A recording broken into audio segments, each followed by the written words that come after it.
Lena Vasquez had worked the trauma floor at Callaway Memorial Hospital for 2 years and 11 months. And in that time, she had learned one thing about the people who ran the place. They had no idea what they were looking at.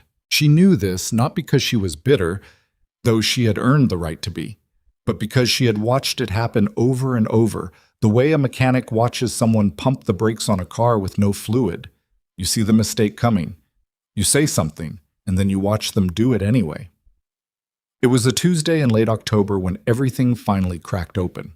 Callaway Memorial sat on the eastern edge of Denton Falls, a mid-sized city in western Montana that had grown faster than its infrastructure and was still catching up. The hospital was the only Level 2 trauma center within 60 miles. That mattered on nights like this one. Cold, icy roads, a highway that curved hard through mountain switchbacks. When the ambulances came in clusters and the waiting room filled before midnight, Lena was finishing a double shift when she got the call from the charge nurse on the surgical floor. A post-op patient, room 412, Mr. Harlan Briggs, 67 years old, 2 days out from an emergency bowel resection. His blood pressure had dropped twice in the last hour. His urine output was low. The floor nurse had paged the attending, Dr. Marcus Doyle, twice. Doyle hadn't responded. Lena pulled Briggs's chart on the terminal at the nurse's station and read it in under 90 seconds. The pattern was clear. Septic shock, early stage, building quietly the way it always did before it became catastrophic. If it wasn't caught and treated in the next 2 hours, the conversation would shift from management to damage control. She called Doyle herself. He picked up on the fourth ring and sounded like she'd woken him, which she probably had. Dr. Doyle, this is Lena Vasquez from Trauma. I'm looking at Harlan Briggs in 412. His pressure is trending down, output is poor, he's running a low-grade fever. I think we need to get ahead of this tonight. A pause. Then, I saw his chart this afternoon. He's fine. His chart from this afternoon doesn't reflect what's happening right now. Another pause. Longer. Vasquez. His voice had shifted, flattened into something that wasn't quite irritation and wasn't quite dismissal, but was a blend of both. You're a trauma nurse. You're not his attending. Document your concerns and I'll review in the morning. With respect, sir, I don't think morning is the right timeline. Are you questioning my clinical judgment? I'm telling you what I'm seeing. The line went quiet for a beat. Then, I'll be in at 7. If anything changes significantly, have the charge nurse page me. He hung up. Lena stood at the nurse's station for a moment with the phone still in her hand. She set it down carefully, the way she set things down when she was working to keep her hands from doing something else. And then she walked down to room 412 herself, introduced herself quietly to Briggs, and checked his vitals manually while he told her about his daughter in Billings and the fishing trip he was supposed to take in the spring. He was pale and tired and slightly confused in a way that his chart from that afternoon had not mentioned. She sat with him for 6 minutes and kept her voice even and told him the team was watching him closely, which was true, and that she was going to make sure someone followed up through the night, which she also intended to be true regardless of what anyone told her. She left a detailed note in his chart, specific numbers, specific timeline, specific concern, flagged it urgent in the system, and walked to find Deborah Falk, the charge nurse, a woman who had been at Callaway for 19 years and had developed a very particular economy of expression that she deployed whenever someone was making her evening more complicated.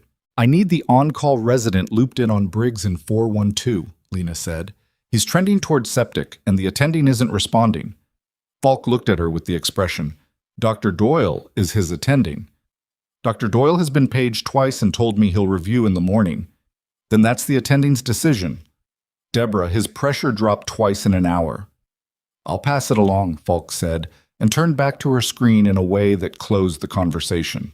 Lena went back to this trauma bay and worked the next 2 hours without anything to show for the knot in her stomach except the knowledge that she had done what she could do, which was not nothing, but it wasn't enough, and she knew that too.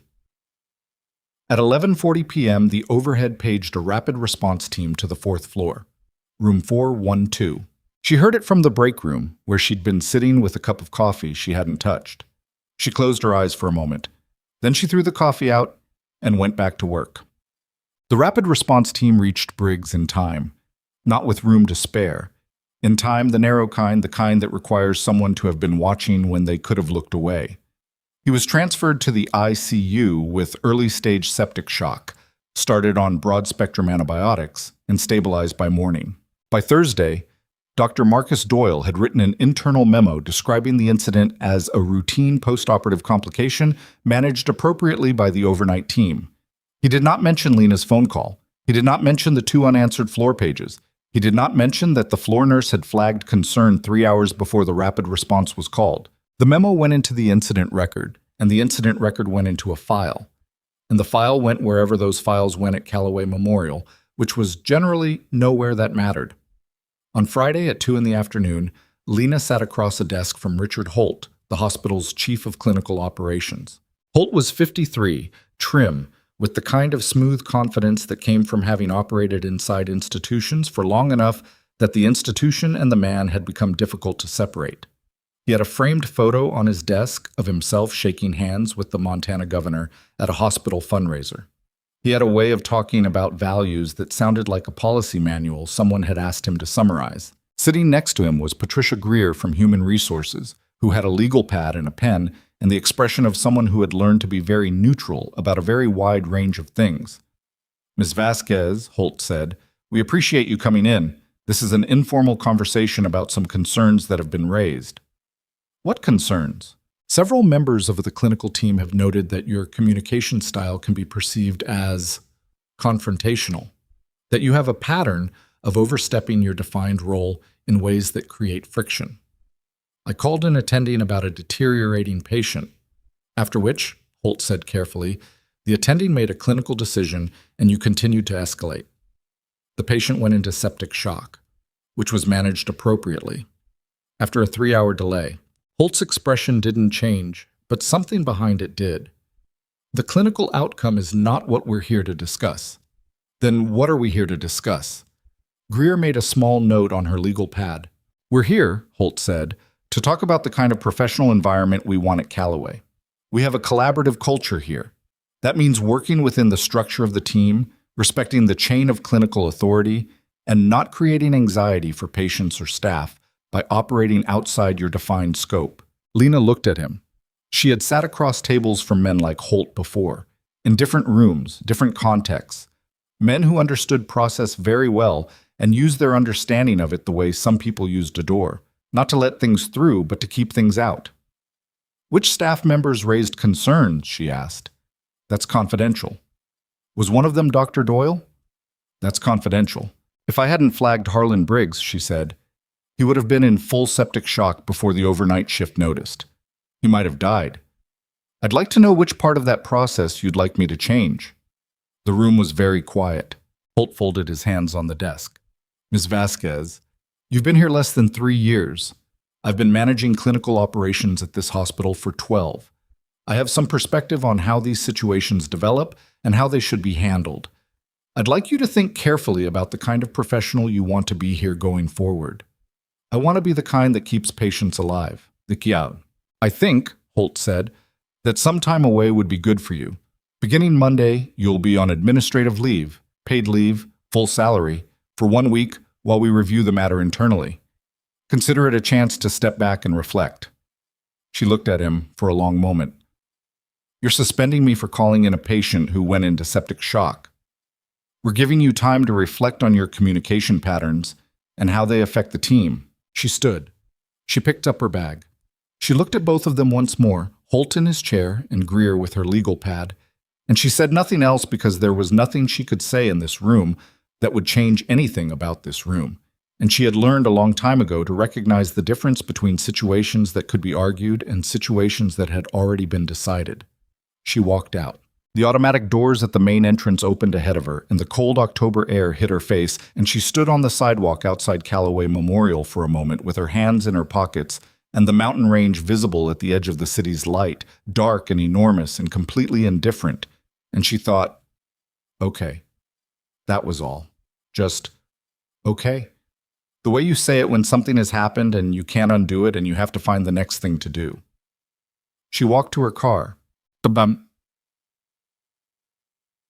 What almost nobody at Callaway Memorial knew, what she hadn't volunteered, what wasn't in her hiring paperwork in any form that meant anything to a civilian HR department, was that before she'd become a trauma nurse in a Montana hospital, Lena Vasquez had spent 8 years in the United States Army, not in a base hospital, not in a stateside clinic, in the field, first as a combat medic, and then, after additional training that required a specific kind of psychological screening as much as a clinical one, as a special operations support nurse attached to a classified forward surgical team.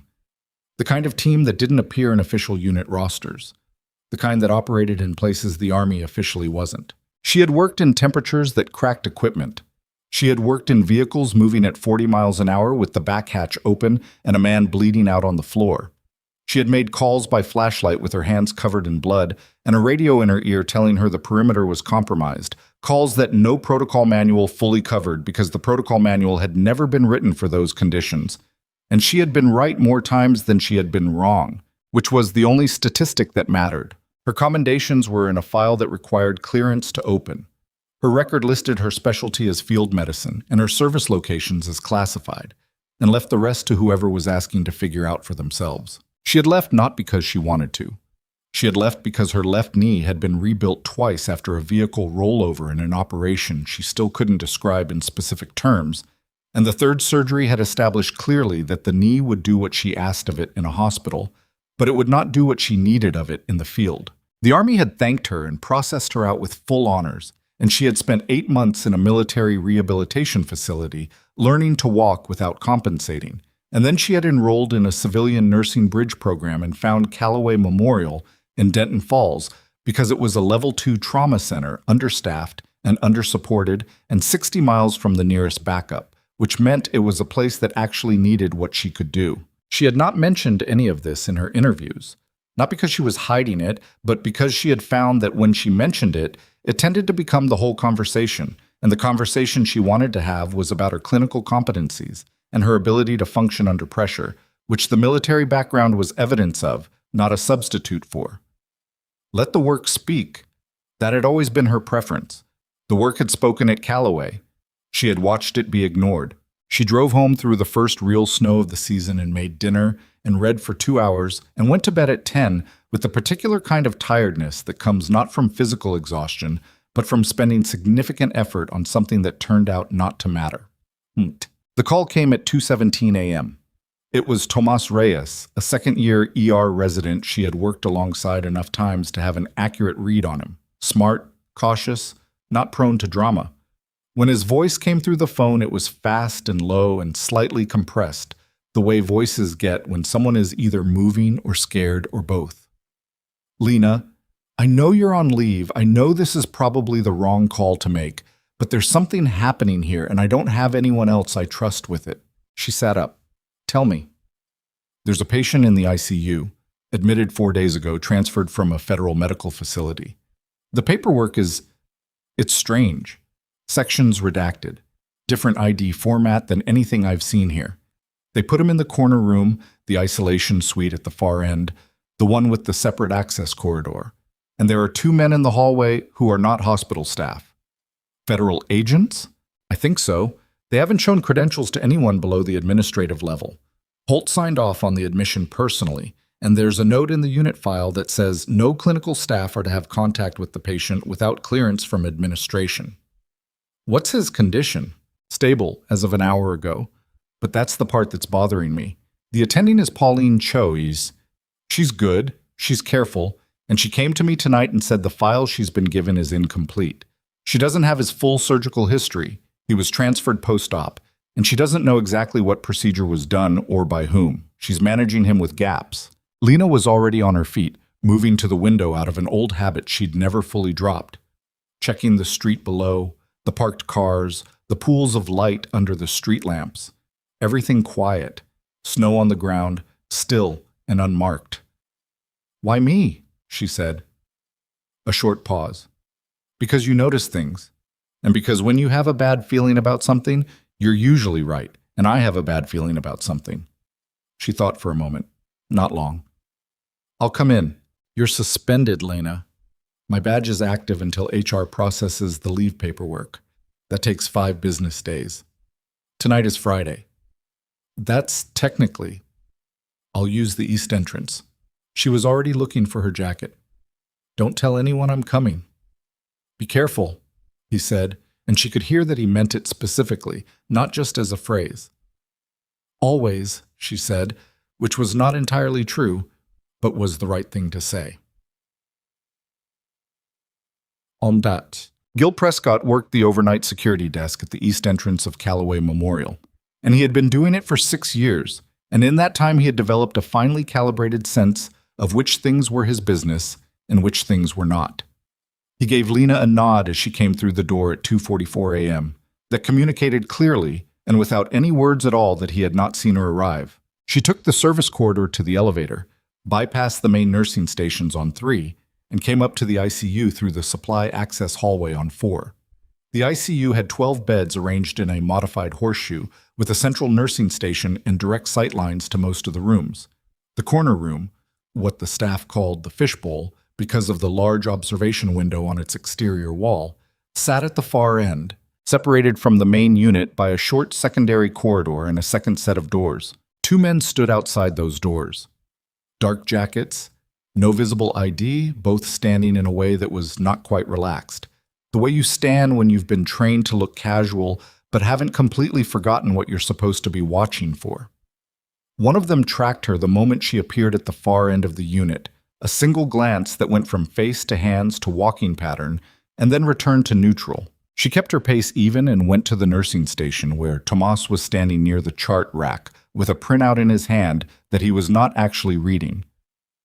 "You made it," he said quietly. "Tell me everything you've got." His listed name is John Carver.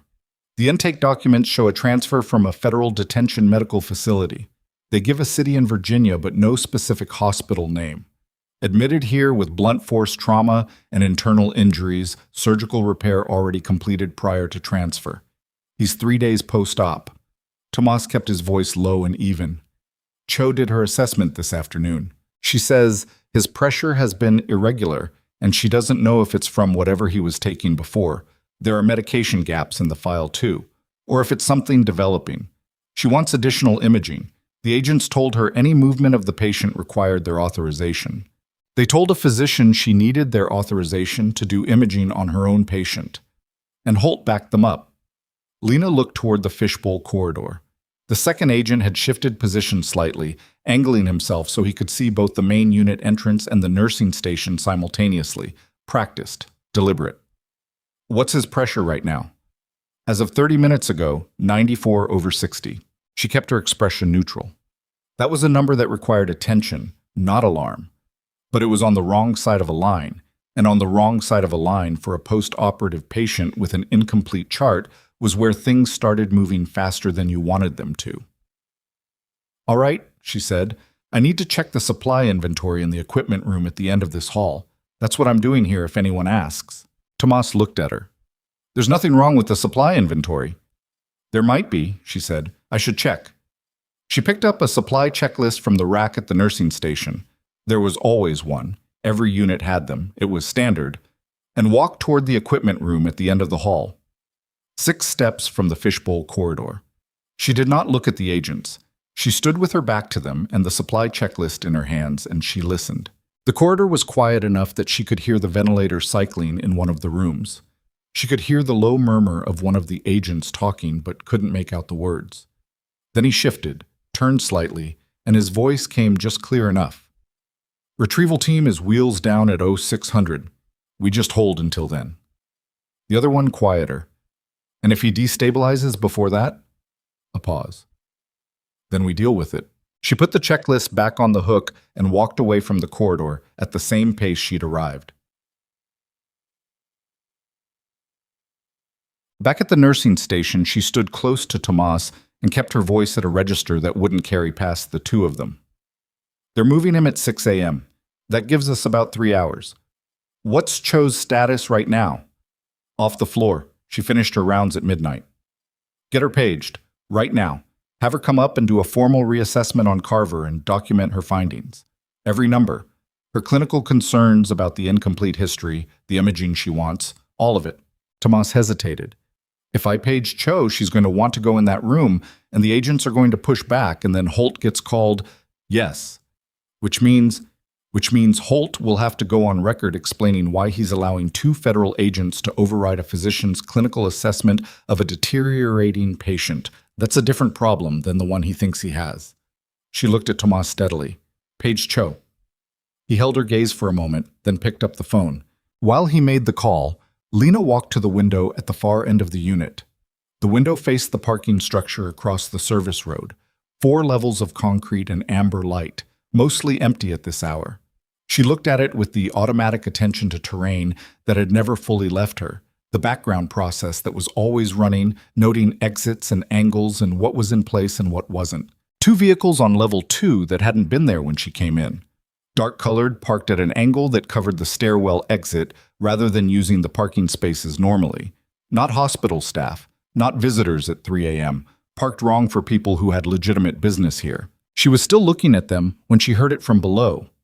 From the service road along the building's east face, not the parking structure, but closer, at ground level, the sound of a vehicle engine cutting out.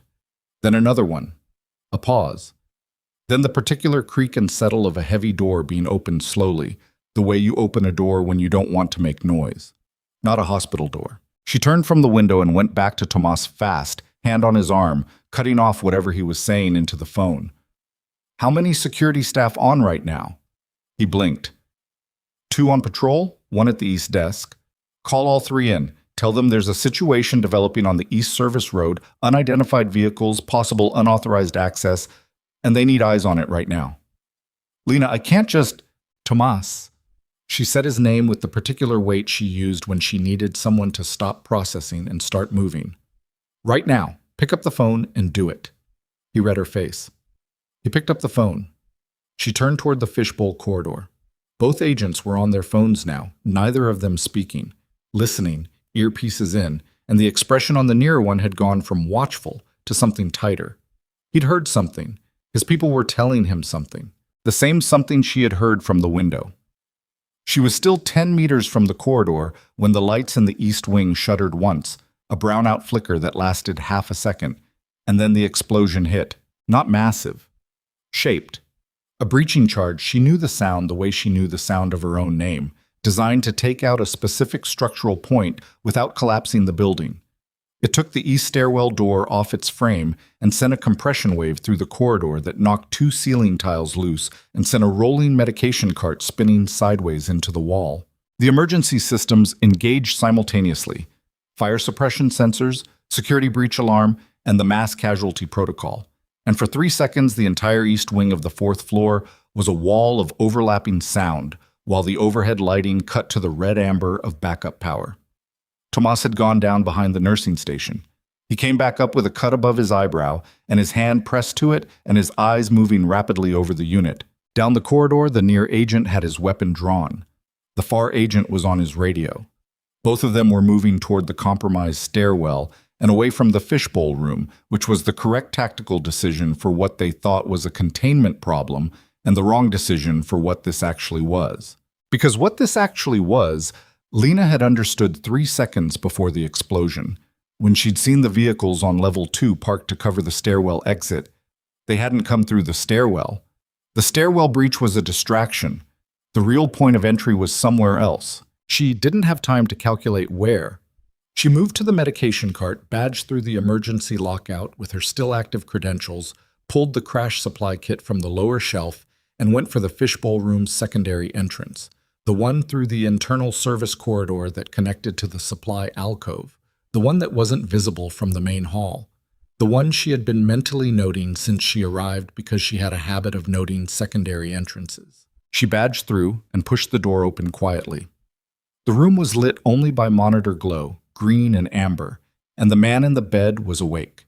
He was watching the door with the stillness of someone who had learned that stillness was a form of information gathering, who was taking in everything he could see and hear and building a picture. She moved to his bedside without turning on the lights and put her voice low and even. "I'm a nurse. I'm not with the agents, and I'm not with whoever just blew your stairwell door. Your pressure's been low, and there's a situation in the hall. I need you to stay still and let me check your line." He looked at her for a beat, assessing. He was maybe 50, with a face that had been through weather and something other than weather, and a long scar running from the left side of his jaw down past his collar. His eyes were clear and steady in a way that told her the sedation had worn off and he was running on his own. "How many came through?" he said. "I heard at least 4 vehicles. I haven't seen inside numbers yet." He nodded once, slow, filing it. She checked his IV line, checked the monitor leads, ran the rapid assessment she could do in 60 seconds flat. Pressure still low, rhythm holding, no immediate deterioration, but no margin either. She was reaching for the crash kit when the main door to the room rattled. Hard. Someone testing it, not yet breaching. They'd found the room faster than she'd expected. She hit the silent lock on the secondary door with one hand, the service corridor exit, the one she'd come through, and with the other she lifted the room's landline handset from the cradle on the bedside table. Landlines ran on a separate hardwired circuit. The explosion had killed the main network, but not this. She dialed a number from memory, a number she had not dialed in 6 years and had never expected to dial again, but which she had kept in a specific place in her mind the way you keep certain things, not because you plan to need them, but because letting go of them would mean you'd decided something about your future that you weren't ready to decide. It rang twice. The answer was silence, the listening kind, waiting for her to start. "This is Vasquez," she said. Her voice was completely level. "Former Special Operations Surgical Support, Forward Attachment, 3rd Group. I'm at Callaway Memorial Hospital in Denton Falls, Montana. I have a federal protected witness, post-op, hemodynamically compromised, with an active tactical incursion in progress. I need verification, and I need response. Authentication follows." She gave the authentication code. A pause. 3 seconds. 4. Then the voice said, "We have you, Vasquez. What's your position?" "ICU, fishbowl room, secondary entrance secured. Witness is awake and stable for now. The extraction team outside is not authorized. Repeat, not authorized. You need to verify your people on the ground here because someone has your movements." "Copy. Stand by." She set the phone on the bed without hanging up, so the line stayed open and looked at the man lying in front of her. The main door rattled again. Harder this time. 4 minutes, she said, maybe less. I need you to stay calm and stay still. He looked at her with eyes that had witnessed a long catalog of difficult things, and something in his face settled, not relaxed. He wasn't the kind of man who relaxed in situations like this, but settled, the way a decision settles once you've made it. "You've done this before," he said. It wasn't a question. "Different places," she said. "Same idea." Outside the room, through the wall, she could hear the sound of the hallway. Alarms layered on alarms, someone shouting, something heavy hitting the floor. And beneath all of it, growing, the unmistakable percussion of rotor blades. Military weight, military speed, multiple aircraft. The door to the main corridor shuddered once under what felt like a shoulder, and then the sound from outside shifted. Different voices, shouting not at the door but at each other, the urgent realignment of people who had just been told something they hadn't expected. The rotors were close now, very close. The man in the bed heard them at the same moment she did, and he looked at the ceiling for a moment, and then he looked back at her. "Those are Blackhawks," he said quietly. "Yes," she said. "You called them." "I made a call," she said. "They came on their own." He was quiet for a moment. The door had stopped shuddering. Outside, in the corridor, the quality of the noise had changed again. Less offensive, more fractured, the sound of a plan running into something it hadn't accounted for. "What's your name?" he asked. "Vasquez." "Just Vasquez?"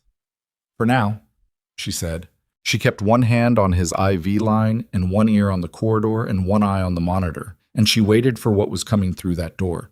Because something was, one way or another, and when it came, she was going to need to know in the first half second whether it was the kind she'd been waiting for or the kind she'd been guarding against.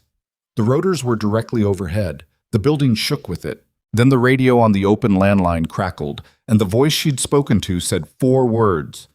"We are on site." And the door blew open. The door blew open, and it was soldiers, not the federal agents. They were somewhere behind her in the corridor, one of them shouting into a radio. But actual soldiers, 2 of them moving through the frame in tactical gear, rifles up, scanning the room with the kind of practiced efficiency that meant they had cleared a significant number of rooms before this one. The first one through called clear left, and the second one said clear right, and then a third figure stepped through behind them and stopped. He was taller than the other two, late 40s, wearing the same gear but without the helmet, and he had the face of a man who had spent a long time making decisions in bad situations and had gotten comfortable with the weight of it. His eyes went to the man in the bed first. A quick assessment, vitals, position, threat. And then they moved to Lena, and they stopped. Something shifted in his expression. Not surprise exactly. More like the rapid recalibration of someone whose mental picture of a situation has just been revised. "Vasquez," he said. It wasn't a question. "Colonel Rains," she said, because she recognized him too, though he'd lost some hair since the last time she'd seen him and gained something around the eyes that years of doing what he did tended to put there. He looked at her for another half second, at the crash kit open on the bedside table, at the landline still off the hook, at the IV line she had her hand on, and then he said to the soldiers behind him, "Secure the corridor. Nobody in or out without my clearance." To the agents outside through the open door without looking at them, "Stand down, both of you. This is now a military operation." And then to her, "How is he?" "Pressure's low. He's been post-op for 3 days on an incomplete chart. He needs imaging and he needs a complete medication reconciliation. Whoever did the original surgery didn't transfer the full file." Rains moved to the other side of the bed, looked at the monitor, and looked at the man lying in it. "Carver, can you hear me?" "Clearly," the man said. "We're getting you out of here." "There were 4 of them in the corridor," Carver said. "At least 2 more outside." "We know. We're dealing with it." Rains glanced at Lena. "How did you end up in this room?" "Resident called me. I was on administrative leave." She said it flatly, without inflection, letting him take from it whatever he took. "Your retrieval team's movements were compromised. Someone knew your timeline." He held her gaze. "We became aware of that approximately 8 minutes ago." "The agents outside, are they yours?" "They're federal, not our chain." His jaw moved slightly, which created a coordination problem. "Is that what we're calling it?" He didn't answer that directly, which was its own kind of answer. He looked at the monitor again, then at the crash kit. "Is he stable for movement?" "If you move him carefully and you have someone monitoring him the whole way. His pressure needs to come up before you put him in anything that moves fast." She looked at him steadily. "I should come with him." Rains looked at her. "You're a civilian. I'm the only person in this building tonight who has his complete current clinical picture.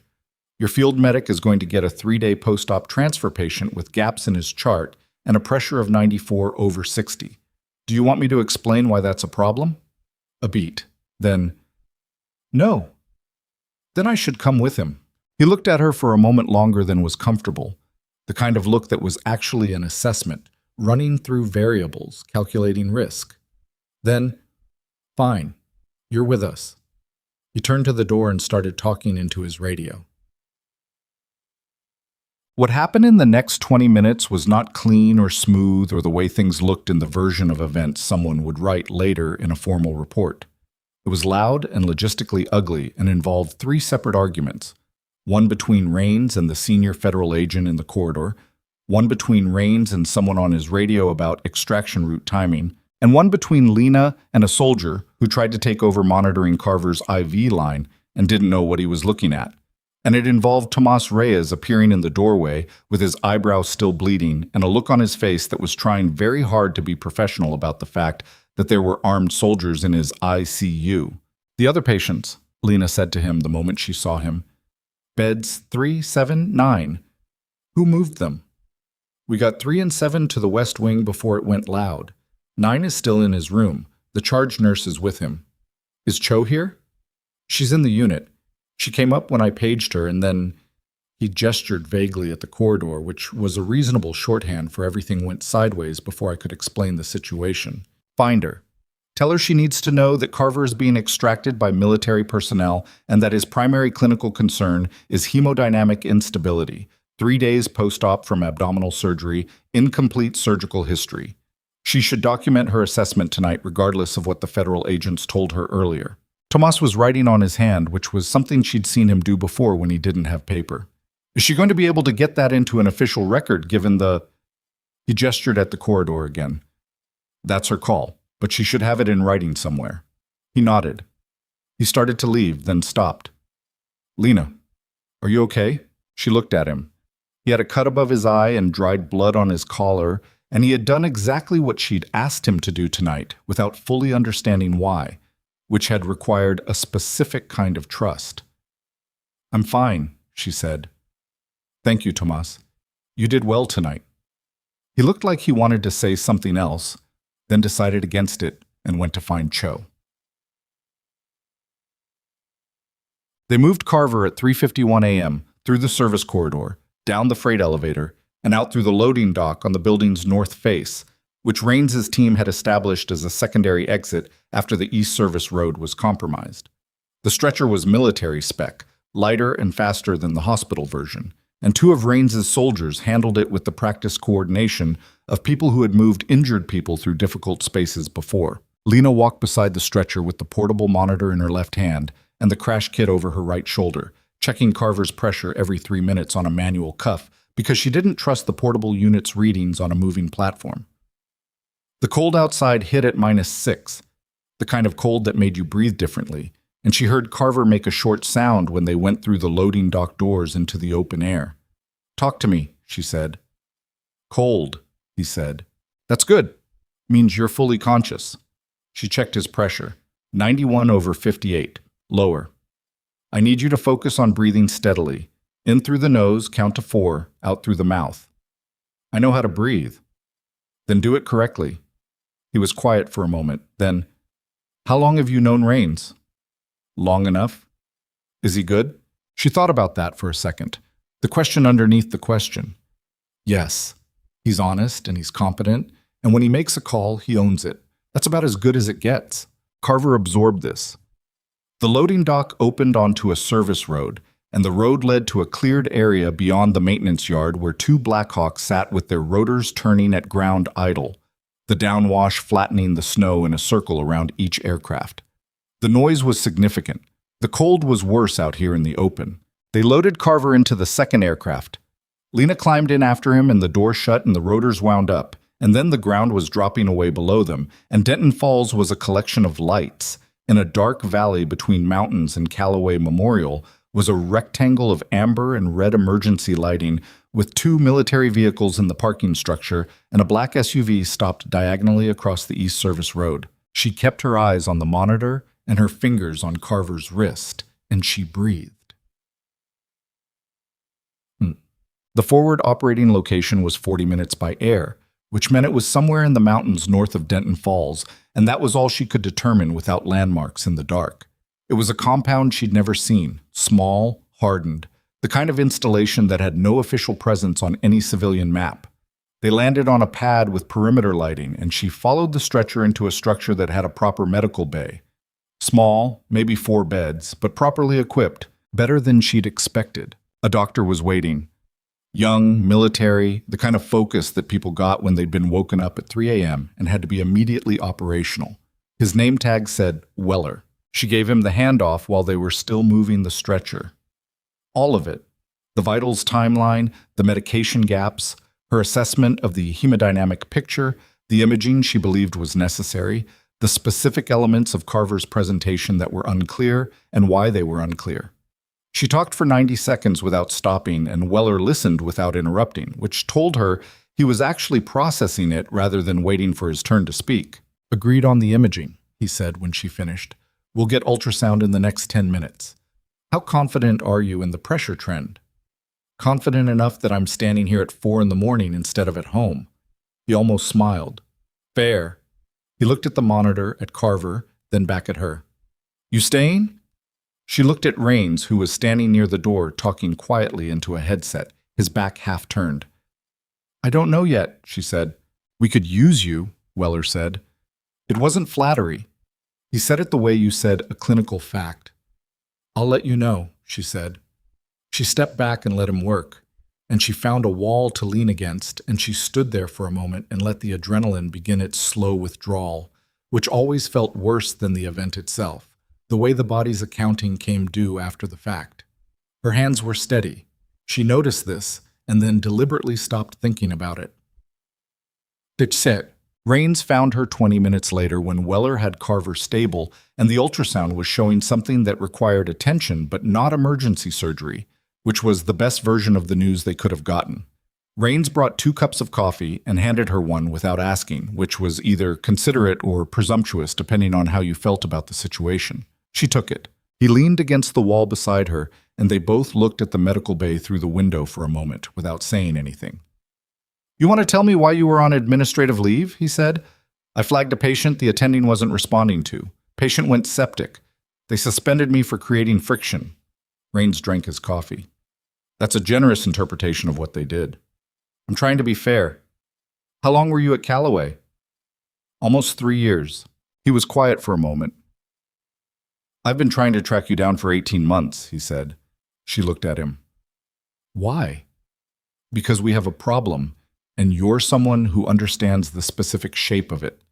He turned toward her slightly, shifting from the companionable silence to something more deliberate.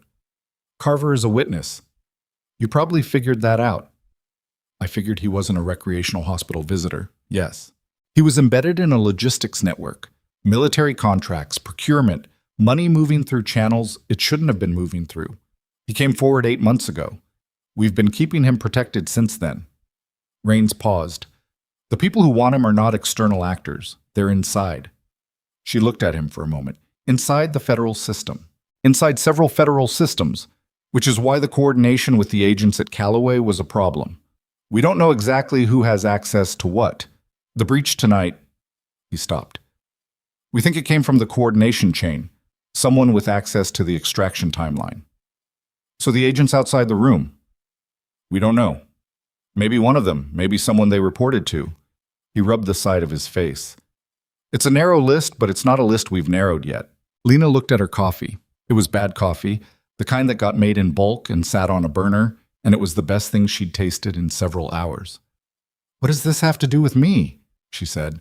"Carver's testimony covers 3 separate operations. 2 of them are closed. The evidence is solid. The legal framework is established. The 3rd one is still active." He paused again, choosing his words with the care of a man who had learned that imprecision in these conversations had costs. "The 3rd operation involves a medical facility. Specifically, it involves a systematic cover-up of procurement fraud that has been killing soldiers by sending them into the field with substandard equipment. The documentation runs through medical channels, medical supply contracts, equipment certification records, maintenance logs." She was very still. "We need someone who can read those records," Rains said, "and who understands both the military supply chain and the civilian hospital procurement system, and who has the specific clearances to access what we have, and who is not connected to any of the institutional chains that may be compromised." "You're describing me. I'm describing the list of people I could call at 4 in the morning who would actually be in the right place." He looked at her. "The fact that you were at Callaway tonight isn't entirely coincidence. We flagged your employment record 8 months ago when we started building the witness protection framework. You were a contingency." She processed this. "You were going to contact me. We were going to contact you through proper channels, with lead time, with briefings. We were not going to contact you in the middle of an active incursion with your badge 1 business day from deactivation." He said it with the kind of dry self-awareness that meant he could see exactly how the situation looked from her side. "The timeline moved up." "The timeline moved up," she repeated. "Yes." She drank her coffee. She thought about Holt's office, the framed photo, the phrase collaborative culture deployed 4 times in 6 minutes. She thought about Harlan Briggs in room 412, the fishing trip he'd mentioned, the way his voice had gone slightly vague at the edges in a way she'd recognized, and his attending hadn't bothered to check on. "Tell me about the 3rd operation," she said. Rains talked for 40 minutes. He showed her photographs on a hardened tablet. Not classified material, the publicly adjacent layer of it, enough to give her the shape of what they were looking at. A defense contractor, a procurement officer, a chain of falsified equipment certifications that had been running for at least 4 years. Body armor rated for threats it couldn't stop. Medical supply kits certified as complete that were missing components. The documentation had been constructed carefully by someone who understood how military medical records were organized and where the gaps were. Carver's role had been logistics. He'd moved money, initially believing it was standard departmental inefficiency, the kind of creative accounting that happened in large institutions, until he'd seen a maintenance log that didn't match what he knew had actually been deployed, and he'd started looking more carefully, and then he'd found something that couldn't be explained by inefficiency. "How many soldiers?" Lena asked. Rains was quiet for a moment. "Confirmed? Directly attributable?" 11. Probably more that we haven't been able to connect yet." She looked at the table between them and said nothing. "The procurement officer's name is Dennis Farwell," Rains said. "He's currently employed by a federal agency in a civilian capacity. He's been aware of the investigation for approximately 3 months. We believe he's the source of the breach tonight." "You believe he's the source. We have circumstantial evidence. Not enough to move on yet." She looked up. "What would be enough?" "The third set of records. The ones that connect his office specifically to the certification falsifications. Carver has a copy, partial, encrypted, that he's been holding as insurance. He was supposed to turn it over at a secure handoff that was scheduled for next week." Rains paused. "After tonight, we're moving the timeline." "Where's the copy?" "That's what Carver needs to tell us. We haven't been able to get it from him yet. He was sedated for most of the transfer, and tonight was—" He didn't finish the sentence. He didn't need to. She looked through the window at the medical bay where Weller was reviewing the ultrasound images with the technician. Carver was lying still, eyes closed now, finally resting under something other than stress. "You need him coherent," she said. "We need him coherent and stable and talking. Give me an hour with the imaging results and his medication chart. The real one, whatever you have. And I can give you a cleaner picture of where he is clinically. Then we can talk about when he can be interviewed." Rains nodded. He started to stand. "One more thing," she said. He waited. "Holt. Richard Holt, Chief of Clinical Operations at Callaway Memorial.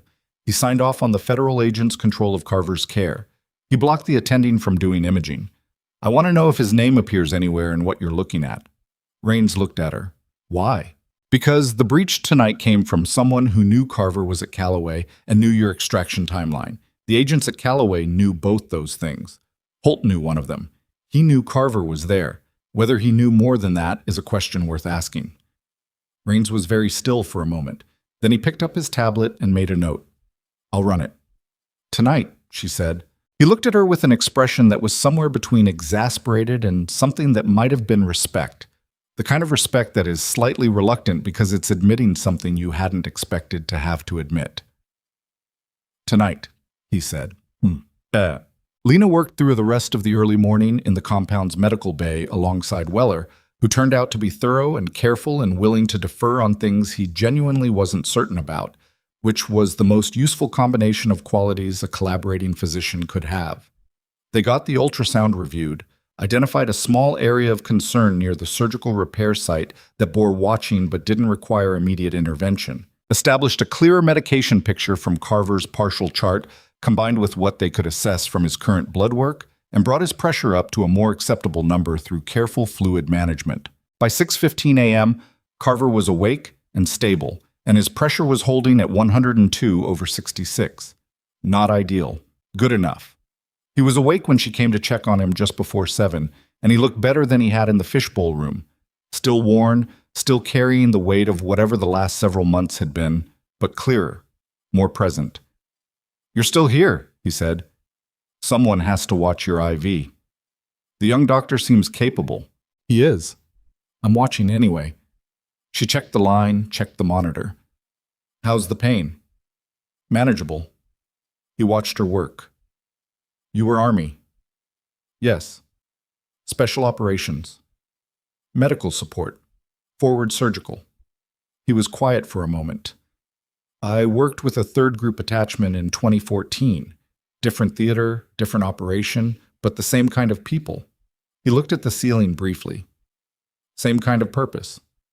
She didn't say anything to that. It wasn't a statement that needed a response. "Rains told you about Farwell," Carver said. "Yes." "What he may not have told you is that Farwell has been running this long enough and carefully enough that the investigation has already been compromised twice. 2 previous witnesses. One recanted. One—" He stopped. "One didn't get the opportunity to recant." She looked at him directly. "You've been careful. I've been lucky," he said. which was a different thing, and he knew it, and she could hear that he knew it in the way he said it. The records I have, the encrypted copy, they're not with me. They're not at any location Rains' team knows about. I kept it that way deliberately because of what happened to the previous witnesses. Rains said you were going to turn them over next week. I was going to turn over a portion, the portion that establishes the chain of custody for the falsified certifications. He looked at her. The portion that names Farwell specifically, that connects his office directly. I hadn't decided yet on who to give it to. She understood what he was saying. He didn't trust the full chain. He'd been running with partial information transfer as a survival strategy, giving enough to keep the investigation moving, holding enough to keep himself relevant, and after last night he had every reason in the world to hold tighter rather than let go. The soldiers who died, she said, from the substandard equipment. He looked at her. The 11 confirmed. Probably more. She held his gaze. That's the reason to let go of it. Not the investigation, not the legal framework, not Rains' timeline. Those 11. He was quiet for a long time. The compound was starting to come alive around them. She could hear voices in the corridor, movement, the distant percussion of the helicopters being moved and serviced outside. Yes, he said finally. It was a simple word, and it carried the full weight of someone who had been carrying something very heavy for a long time and had just accepted that it wasn't going to get lighter by holding on. She nodded. I'll tell Rains when I'm ready to talk, he said. Not today. Tomorrow morning. I'll make sure you're in a condition to have that conversation, she said. She was checking his monitor one final time, preparing to step out, when the door to the medical bay opened and a soldier came through fast, not running, but close to it, and went directly to the window that looked into the main corridor. And the way he moved told her something had shifted in the last few minutes. She stepped out into the corridor and found Rains standing with 2 other officers and a woman she hadn't seen before, civilian clothes, the particular composure of someone who had received bad news and was currently deciding what to do about it. Rains saw her. Something in his face changed. We have a problem, he said. What kind? He looked at the woman in civilian clothes, then back at Lena. The agents at Callaway Memorial, the 2 outside Carver's room last night. What about them? One of them filed an official report at 5 a.m. The report states that an unauthorized civilian with a deactivated hospital badge infiltrated a secured federal witness protection site, interfered with a protected witness's medical care, and left the premises in the company of unauthorized military personnel. He paused. The report has already been forwarded to 4 federal offices. Lena looked at him steadily. My badge was active. HR hadn't processed the paperwork. I know that. I provided emergency clinical care to a deteriorating patient. I know that too. His jaw was set in a way that meant he was angry at something he couldn't currently fix.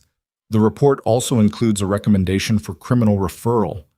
The corridor was quiet for a moment, except for the ambient noise of the compound settling into the day. So, she said, the man who tried to have Carver taken tonight is now trying to use the legal system to take me off the board. Rains said nothing. Which means, she said, that Farwell already knows I'm involved. Still nothing. She looked at him. How? He exchanged a look with the woman in civilian clothes. That look was fast and contained something she couldn't fully read, which meant it contained something he didn't want her to fully read, which meant there was a variable in this situation she didn't have yet. That, he said, is what we're trying to determine.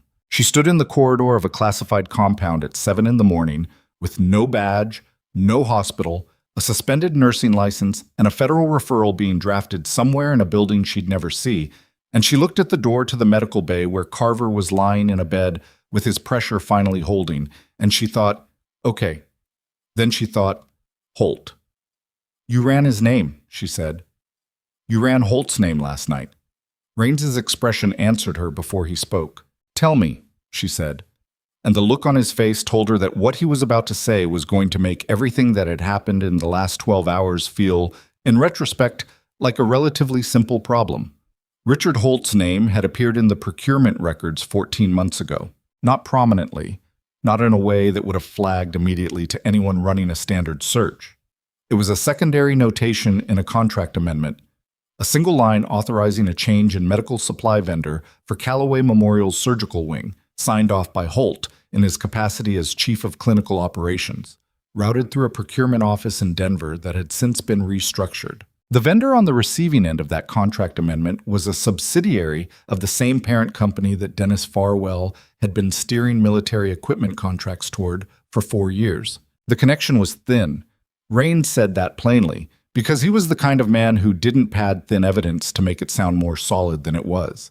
But it existed, and it had existed in their records for 14 months, and nobody had flagged it to the witness protection team managing Carver's placement, which meant that when the decision was made to transfer Carver to Callaway Memorial, the closest Level 2 facility, 60 miles from the next option, logical on paper, nobody had run the administrative roster of that hospital against the names in the procurement file.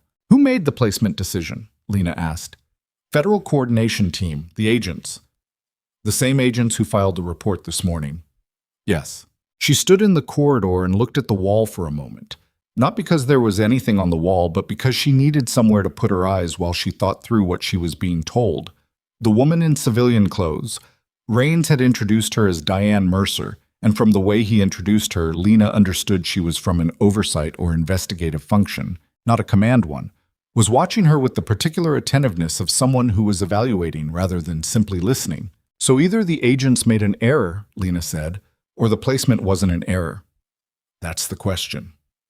And the report filed at 5 a.m., the one recommending criminal referral against me, was filed by the senior agent, Agent Voss, which either means Voss is covering himself because he made a bad placement call and he wants the narrative focused on me, she said, or it means Voss knows exactly what he did and wants me legally occupied while the larger situation gets managed. Mercer spoke for the first time. Her voice was measured and direct in a way that told Lena she chose her words deliberately and didn't soften them for the sake of comfort. Those aren't mutually exclusive. No, Lena agreed. They're not. Raines looked at Mercer, then at Lena. The referral hasn't been formally accepted yet.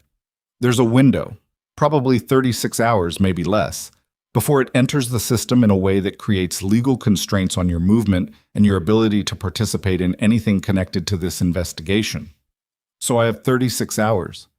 To do what I haven't told you to do. She looked at him. Raines. I'm not in a position to direct a civilian to conduct any activity related to an active federal investigation. No, she said. You're not. She paused. Is there anything preventing me from reviewing medical procurement records as a private individual with the relevant professional background? He looked at the ceiling briefly. I'll have to check with Mercer on the specific legal framework, Mercer said, without looking up from the tablet she'd been reviewing. She can review anything that's been properly disclosed to the investigation's consultants, which she would need to be formally designated as. How long does that designation take? Lena asked. Depending on who signs it, Mercer said, approximately 20 minutes. They gave her a workstation in a room the size of a large closet with a space heater that rattled and a chair that was slightly too low for the desk. She had been formally designated as a clinical records consultant to the investigation at 7:43 a.m., which Mercer had accomplished by making 2 phone calls and sending 1 encrypted document to someone whose title she didn't share, and which had required Lena to sign 3 forms acknowledging the confidential nature of the material and the legal consequences of unauthorized disclosure. She signed them and sat down. The records were organized poorly, which was either a reflection of how they'd been collected across multiple agencies over multiple years from different filing systems, or a deliberate strategy by someone who understood that volume and disorder were their own kind of concealment. She'd encountered both in the military, and she knew the difference, and what she was looking at felt like the latter. Things that should have been filed together were separated. Things that should have been dated sequentially were out of order. The gaps weren't random. She pulled up the Callaway Memorial Contract Amendment first. The vendor, Meridian Medical Supply, a subsidiary of a holding company called Pentagon Consolidated, had been supplying Callaway's surgical wing with disposable equipment for 18 months. She pulled the supply manifest against the invoice records and found the first problem in 11 minutes. The manifest listed a specific model of surgical stapler, a model that had been recalled by the FDA 14 months ago due to a documented failure rate. The invoices showed continued delivery of the same model number for 9 months after the recall. Holt had signed the quarterly equipment reviews for each of those 9 months. Either he hadn't checked, or he had checked and signed anyway, or someone had checked and signed in his name. She couldn't determine which from the documents alone, but she documented it precisely and moved on, because that was a thread, not yet a conclusion. The military side of the procurement record was worse. Pentagon Consolidated had 14 separate contracts with defense procurement offices across 3 branches over 6 years. The pattern across those contracts was consistent in a way that looked from the outside like reasonable vendor performance, units delivered on time, certifications filed, inspection records completed. What Lena was looking for, and what took her longer to find because she had to understand the clinical documentation conventions of military medical supply chains rather than civilian hospital chains, was the delta between what the certifications claimed and what the clinical outcome records suggested. She found the first one at the 2-hour mark. A body armor component, not the armor itself, but the trauma plate carrier system, the component that determined how the plate was seated against the body in an impact event, certified as meeting a specific ballistic standard. The certification was signed by a third-party testing facility. The clinical outcome records from 3 incidents where soldiers wearing that system had been injured showed injury patterns inconsistent with the certified protection level. The testing facility had been dissolved 8 months after the certification was filed. She kept working. At the 3-hour mark, Weller knocked on the door and told her Carver was asking for her. She saved her work, locked the workstation, and went to the medical bay. Carver was sitting up when she came in, which was an improvement, though the effort it took him to maintain the position was visible in the set of his shoulders. His pressure was holding. His color was better. Weller had been thorough. "You look like you've been reading for 3 hours, Carver said. "I have been reading for 3 hours. "Find anything?" She looked at him. "I'm not going to discuss the records with you. You're a witness. There are protocols." "I know the protocols. I helped build the file." He shifted slightly, adjusting his position against the pillow. "I'm asking because I want to know if you can see it, what I saw, whether it's legible to someone coming in cold." She was quiet for a moment. "The injury patterns," she said, "in the incident records." He looked at her steadily. Someone who understood trauma medicine built those certifications, or someone who understood it enough to know where the documentation gaps would be. The language in the certification reports, it's technically accurate, but it's also technically constructed to exclude the specific failure modes that actually occurred. He nodded slowly. "That was the thing that told me it wasn't just negligence," he said. "Negligence doesn't write that carefully." She pulled a chair over and sat down. Not because this was a social visit, but because standing over him was the wrong dynamic for what he was about to tell her. "You said yesterday you weren't ready to talk until tomorrow morning." "I changed my mind." "Why?" He looked at the window. There were no windows in the medical bay, just a ventilation panel in the wall. But he looked at the direction where a window would have been. "Because last night I was going to tell Raines where the records were and let him handle the rest of it. That was the plan. Clean handoff, witness protection, testimony, done." He paused. "And then I woke up this morning and Weller told me there's a federal referral against the nurse who kept me alive last night, filed by the agent who put me in a hospital that was connected to the network I've been trying to expose for 8 months. She said nothing. "That changes the calculation," he said. "It means the plan I had, the clean handoff, it's already been compromised. Farwell knows this investigation is moving. He's not going to wait for us to bring it to a federal prosecutor. He's going to keep moving pieces." "Where are the records?" she said. He looked at her directly. "A physician I trust. Not military, not federal, not connected to any of the institutional chains in this investigation. A civilian doctor in a town called Marston, Utah. Her name is Agatha Solis. She has a physical drive and an encrypted file, and she has a key phrase that she'll respond to, and she doesn't know what's on the drive. I didn't tell her because I didn't want her to know. She's been holding it blind. She's been holding it because I told her it was important, and that if something happened to me, she should give it to someone who showed up with the phrase." He paused. "The phrase is, 'The fishing is better in March. She'll know.'" Lena repeated it to herself once, internally. Then, "I'll tell Raines." Tell Mercer, Carver said, not Rains. She looked at him. Rains is good, he said. You said so yourself. But Rains operates within a command structure, and that command structure has people in it I don't know well enough. Mercer is oversight. She reports sideways, not up. Lena thought about this for a moment. It was the kind of distinction that mattered in the kind of situation this was, and the fact that Carver had been thinking about it this carefully while recovering from surgery told her something about how long he'd been living inside this specific kind of paranoia. Not irrational paranoia, but the earned kind, the kind that had kept him alive. All right, she said. Mercer. She stood to go. Vasquez, he said. She stopped. The referral they filed, the one against you. He held her gaze.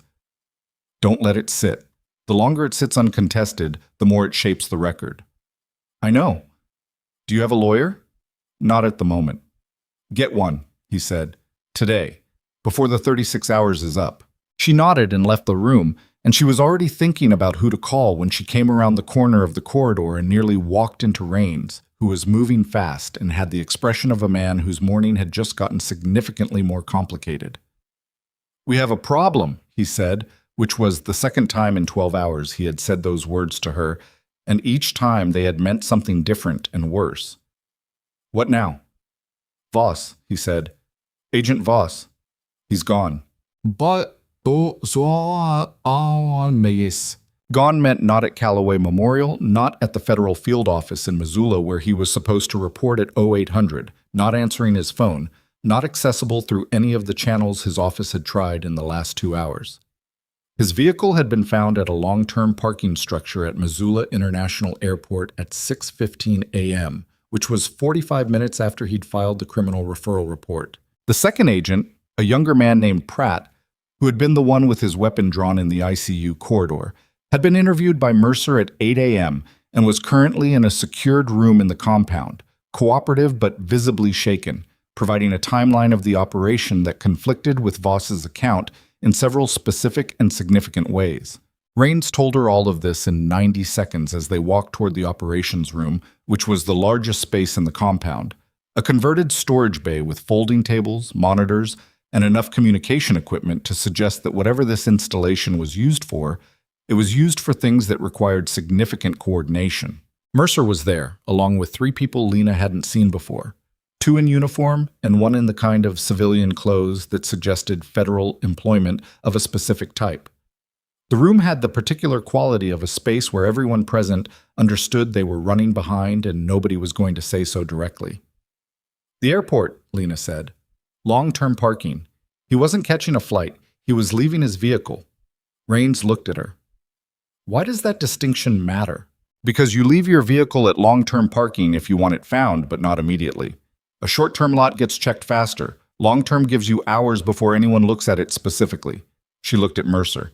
He's not running. He's buying time while something else happens. Mercer turned to the person in civilian clothes, a woman with close-cropped gray hair who had been working at one of the monitors, and said something low that Lena didn't catch. The woman nodded and started typing. What's something else? Rains said. I don't know yet, but the referral he filed at 5 a.m., it's not just about creating legal problems for me. It's about documentation. It creates an official record that establishes a specific narrative before any other account can establish a competing one. She turned to Mercer. Who are the 4 federal offices the referral went to? Mercer checked her tablet. Office of Inspector General for the Department of Health and Human Services. Federal Bureau of Investigation Field Office Helena, the U.S. Attorney for the District of Montana. And, a brief pause, the Senate Armed Services Committee Oversight Staff. The room was quiet for a moment. The Armed Services Committee, Lena said. Yes. Not a federal law enforcement body. No. She looked at Rains. He looked back at her with the expression of a man who had just arrived at the same place she had. The Senate Armed Services Committee Oversight Staff was where defense procurement investigations ultimately landed. It was also where someone with advanced knowledge of an investigation's direction could make things very difficult for that investigation if they had a contact on the inside. A criminal referral arriving there, against a civilian who had been present at the site of a federal witness protection breach, would get attention. It would get questions. It would get the kind of institutional scrutiny that could slow a prosecution timeline by months. Farwell has a contact on the committee staff, she said. It wasn't a question.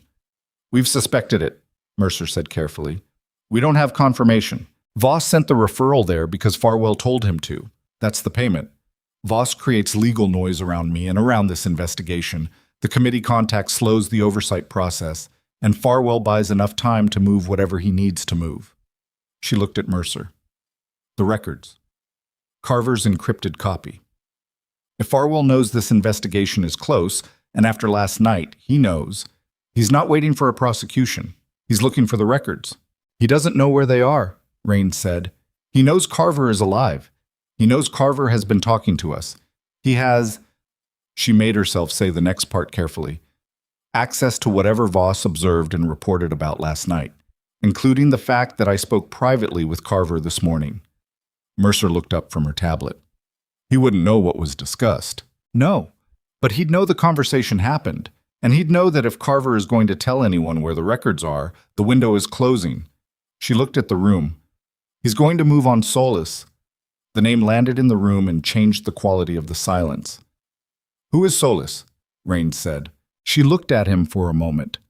Carver had said to tell Mercer, but Mercer was right here, and Raines was right here, and what she'd just said had already pointed a direction that Raines was going to follow, regardless. Carver told me this morning, she said, and she kept her eyes on Mercer as she said it. A physician in Marston, Utah. Agatha Solis. She's been holding a physical drive with the complete records, the portion that names Farwell specifically. Carver didn't tell her what it was. She's been holding it blind. Mercer was already moving, phone in hand. Raines turned to one of the uniformed officers and said something sharp, and the officer left the room at speed. How does Farwell know about her? Raines said. He might not yet. But if Voss relayed everything he observed last night and this morning, and if Farwell is running the logic the same way I am, he'll get there. Solis is the most likely external storage point for anything Carver would have trusted to a civilian outside the federal system. She paused. What's the fastest way to get to Marston, Utah?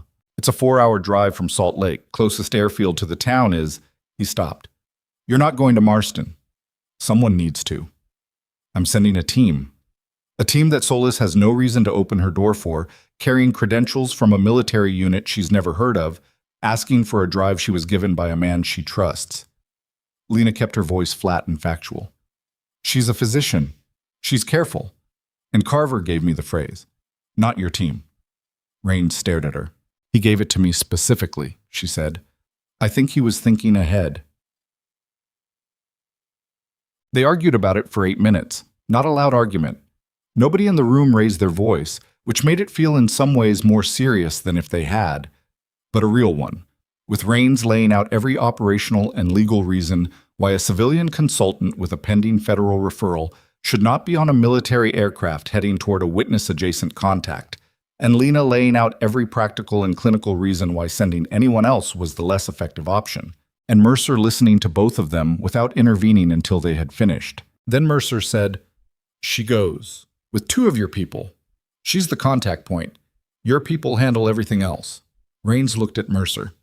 The referral against her is unaccepted, Mercer said. She's a designated consultant. She's within her scope. I'll document it. A pause. And she's right about Solis. Raines was quiet for a moment. He had the expression of a man who had lost an argument on the merits and was deciding how to absorb it. 2 of my people, he said finally. Weapons hot. You follow their lead on security posture. If anything reads wrong, we pull back. Agreed, Lena said, and you call in every 20 minutes. Understood. We have a 6-hour window before the referral status could change. After that, he stopped.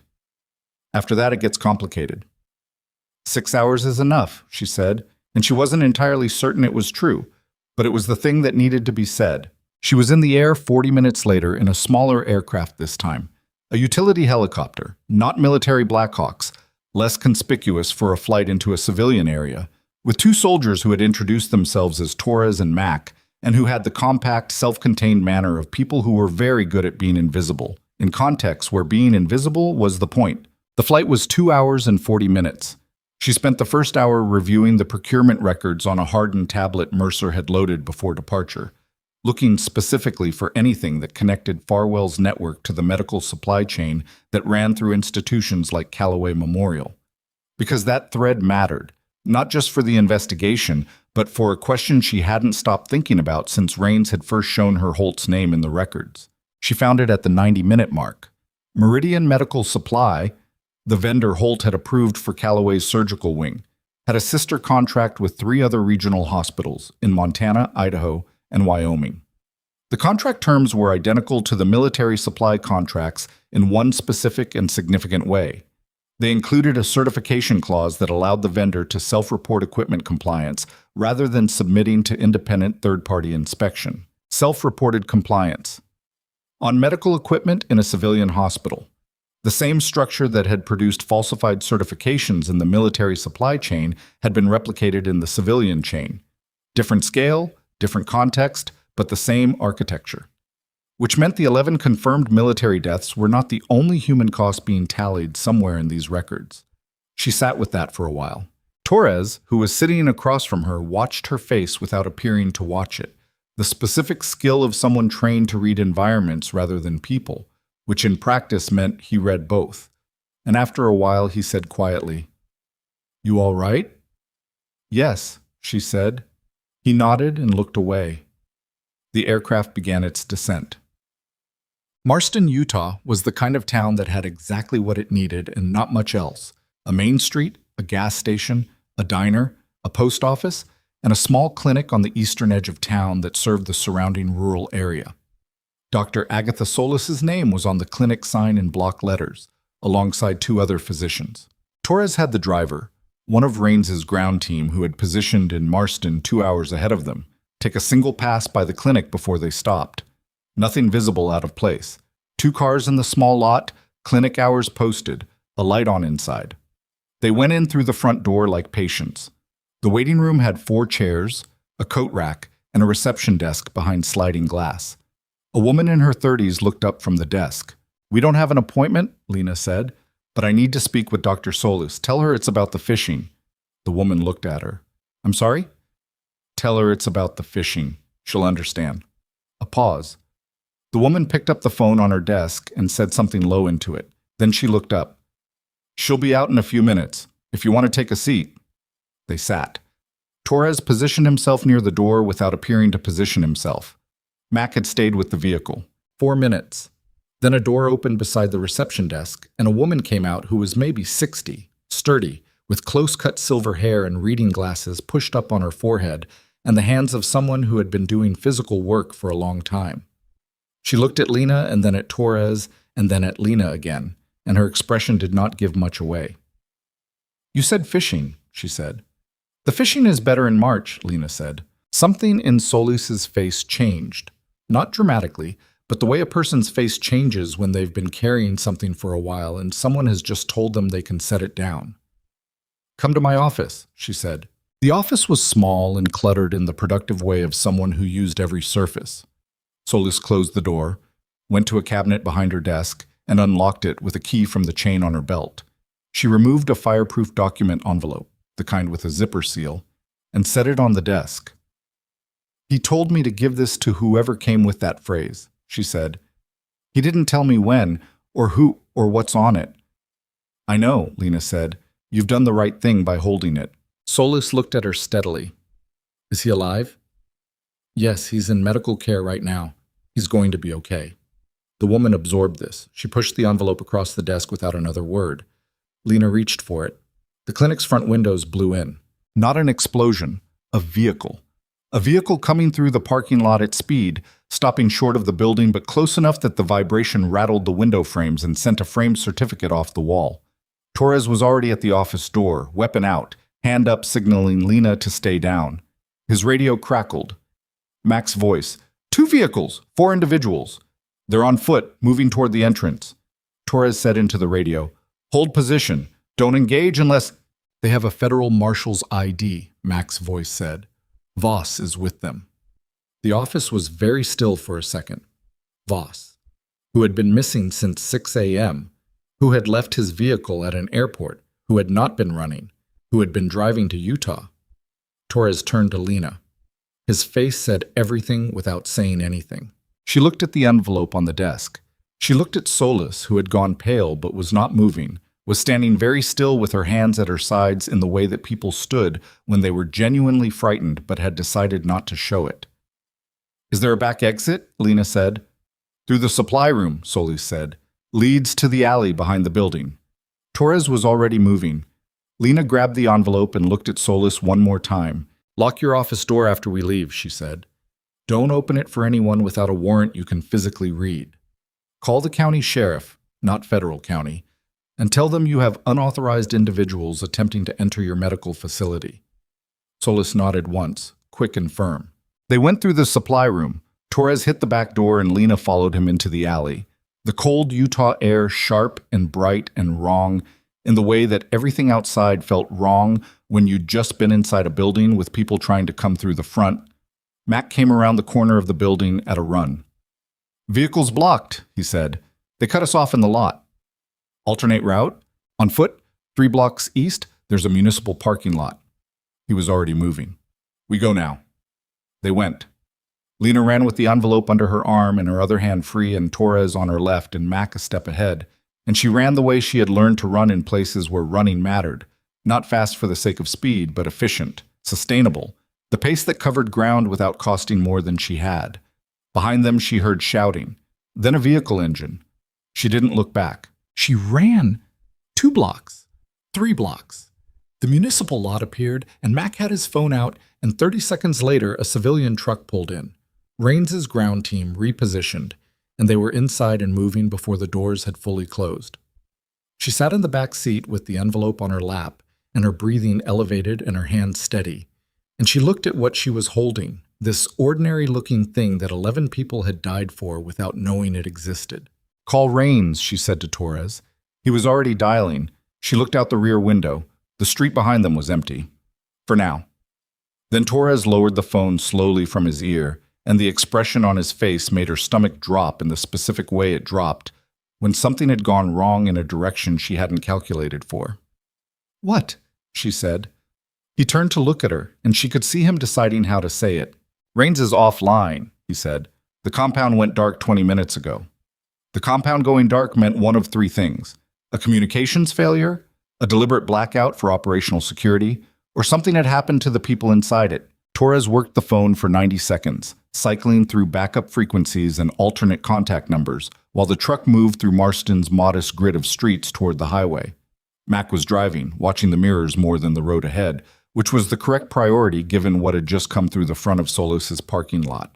Nothing on the primary channel, nothing on the secondary. The tertiary frequency produced static, and then a brief carrier tone, and then nothing. "How long has it been dark?" Lena asked. 20 minutes when I got the notification. That puts the blackout starting around the time Voss would have been moving toward Solis's clinic. Torres lowered the phone and looked at the road ahead. "Could be a coincidence." "Is that what you think it is?" He didn't answer, which was its own answer. She looked at the envelope on her lap.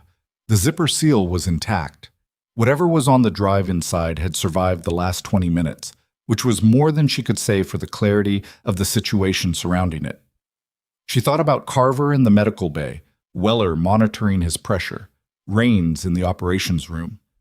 And then she stopped thinking about that and thought instead about what she could actually control from the back seat of a civilian truck in rural Utah. "Who else can you reach?" she said.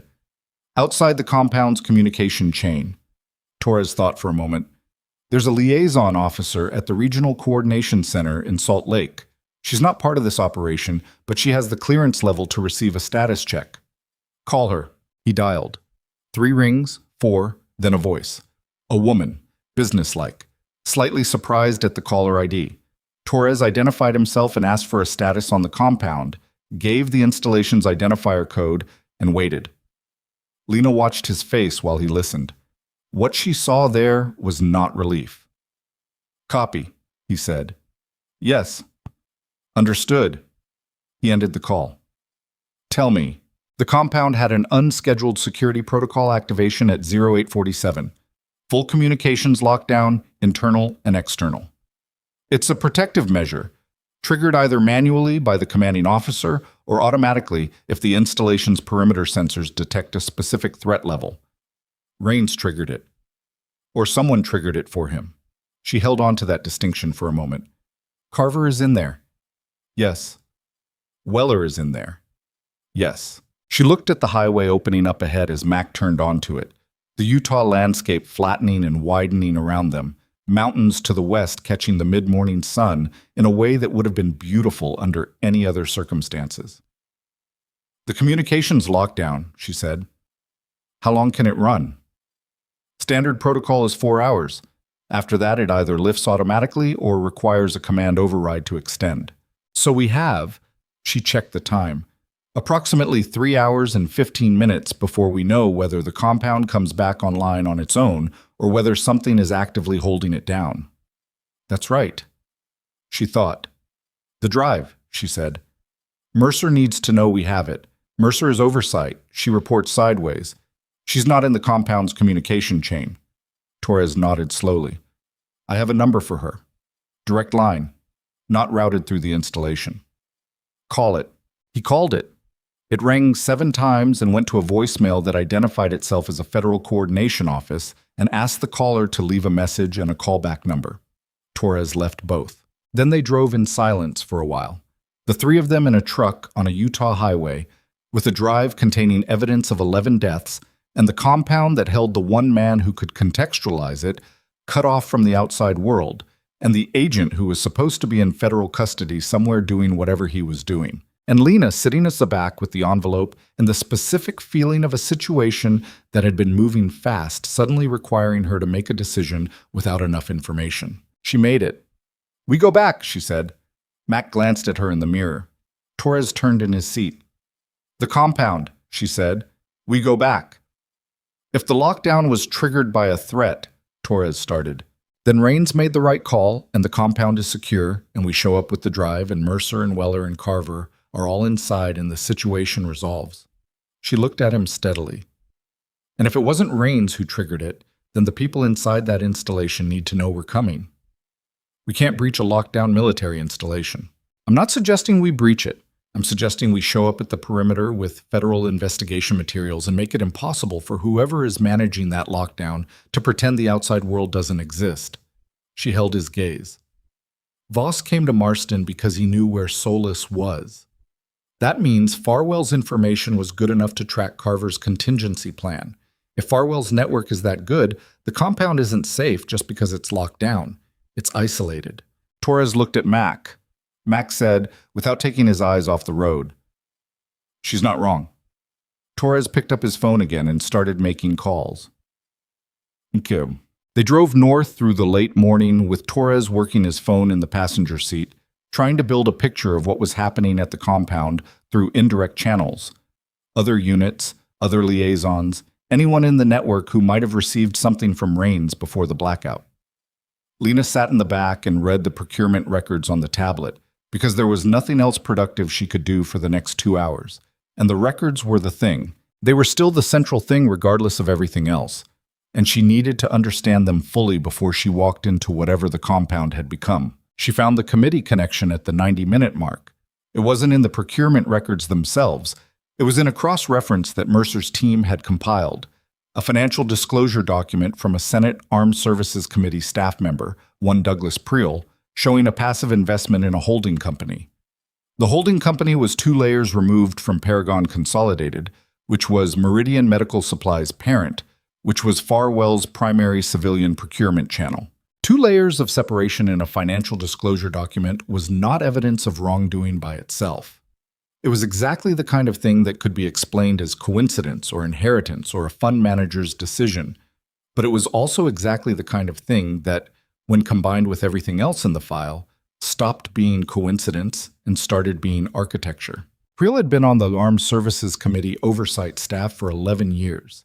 He handled procurement subcommittee matters. He would have seen every defense contract report that crossed his desk for a decade, which meant he understood exactly what to watch for and exactly what to move when a watch was getting too close. She documented her analysis on the tablet and saved it in a format Mercer would be able to use. Torres lowered his phone. I got something. She looked up. A logistics officer at Fort Whitmore. She was in radio contact with the compound at 0831, 16 minutes before the blackout. She said the last transmission she received was Raines asking for an ETA on a legal package from the Judge Advocate General's office, something he'd requested for the investigation. A legal package. Arrest warrant, Torres said. He was pushing for an arrest warrant. For Farwell. That would be my guess. She thought about the timing. Raines requesting an arrest warrant at 0831, the compound going dark at 0847. 16 minutes. If Farwell had a contact who was monitoring the JAG request, and someone with Priel's access and tenure would know exactly how to monitor that kind of request, 16 minutes was enough time to make a phone call, to tell someone, to trigger something. Who has the authority to activate the compound's security lockdown remotely? She said. Torres was quiet for a moment. Command authority or a federal security override? There's a protocol for federal law enforcement to request a temporary lockdown of a military installation if they have credible intelligence of an active threat. A federal law enforcement officer, she said, like a federal marshal. Torres looked at her. Voss, she said, he didn't go to Marston first. He filed the report at 5 a.m. He triggered the lockdown at some point before 0847, and then he drove to Marston. She worked through it. He used his federal credentials to lock down the compound, isolating Raines, Carver, the drive's chain of custody, and then came for the physical evidence himself, sequential, not simultaneous. He'd need a threat justification to trigger the override. He had one. Us. He filed a report at 5 a.m. describing an unauthorized civilian infiltrating a federal witness protection site and leaving with military personnel. That's a security incident. He could have used that report as the basis for a threat justification to the compound. Torres was very still. He built the legal framework before he moved, she said. The report against me wasn't just about creating noise. It was the instrument he used to justify locking down the one place that held the evidence and the witness, Max said from the front. So when we show up at the perimeter, they'll have paperwork saying we're the threat, Lena finished. Yes. The truck was quiet for a moment. How do we counter that? Torres said. She looked at the tablet, at the drive in the envelope, at the timeline she'd just assembled, which was not yet proof of anything by itself, but was a coherent and documented account that contradicted Voss's narrative in specific and verifiable ways. We don't counter it at the perimeter, she said. We counter it above the perimeter. We need someone with authority above the federal marshal's office and above the JAG chain that Farwell may have compromised. She looked at Torres. Mercer said she reports sideways. Who does sideways report to? Torres thought. Inspector General for the Department of Defense, but getting access to not the IG. The IG takes time, she thought. The Senate Armed Services Committee. Torres stared at her. Vasquez, that's the body that Priel works for. The one that maybe Priel is staff. He's not a senator. She was moving fast through it now, the logic tightening. The oversight function for what Farwell has been doing runs through the committee, which means at least one member of that committee has been briefed on the investigation. Raines said the legal framework was established on 2 of the 3 operations. Someone in that committee knows this is real. We don't know who. Mercer does, she said, or she knows who to call who does. She looked at Torres. I need to reach Mercer, not her voicemail. I need a number that reaches her directly and immediately. I don't have that. Who does? He thought for a long moment. Then, Pratt.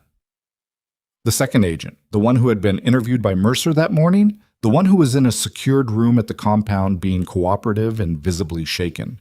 Pratt has been working with Mercer's team since this morning, Torres said slowly. He may have a direct contact for her, but he's inside the lockdown compound. Does he have a personal cell phone? We're not supposed to. Torres. He looked at her. Does he have a personal cell phone, and do you have the number? A beat. Yes. Call it at. Pratt picked up on the second ring, which told her he'd been awake and waiting for something, and this was it. His voice was compressed in the way of someone in a confined space trying not to be heard through the walls. Who is this? He said. Torres handed the phone to Lena. My name is Vasquez. I was the nurse at Callaway last night. I need you to listen to me and I need you to do it fast. A pause. I know who you are. Good. Is Rains physically okay? Yes. He triggered the lockdown himself when the JAG package got intercepted. She closed her eyes for a half second. Intercepted how? Someone in the JAG chain notified Farwell's legal team that a warrant request had been filed. Rains found out 20 minutes after he submitted the request.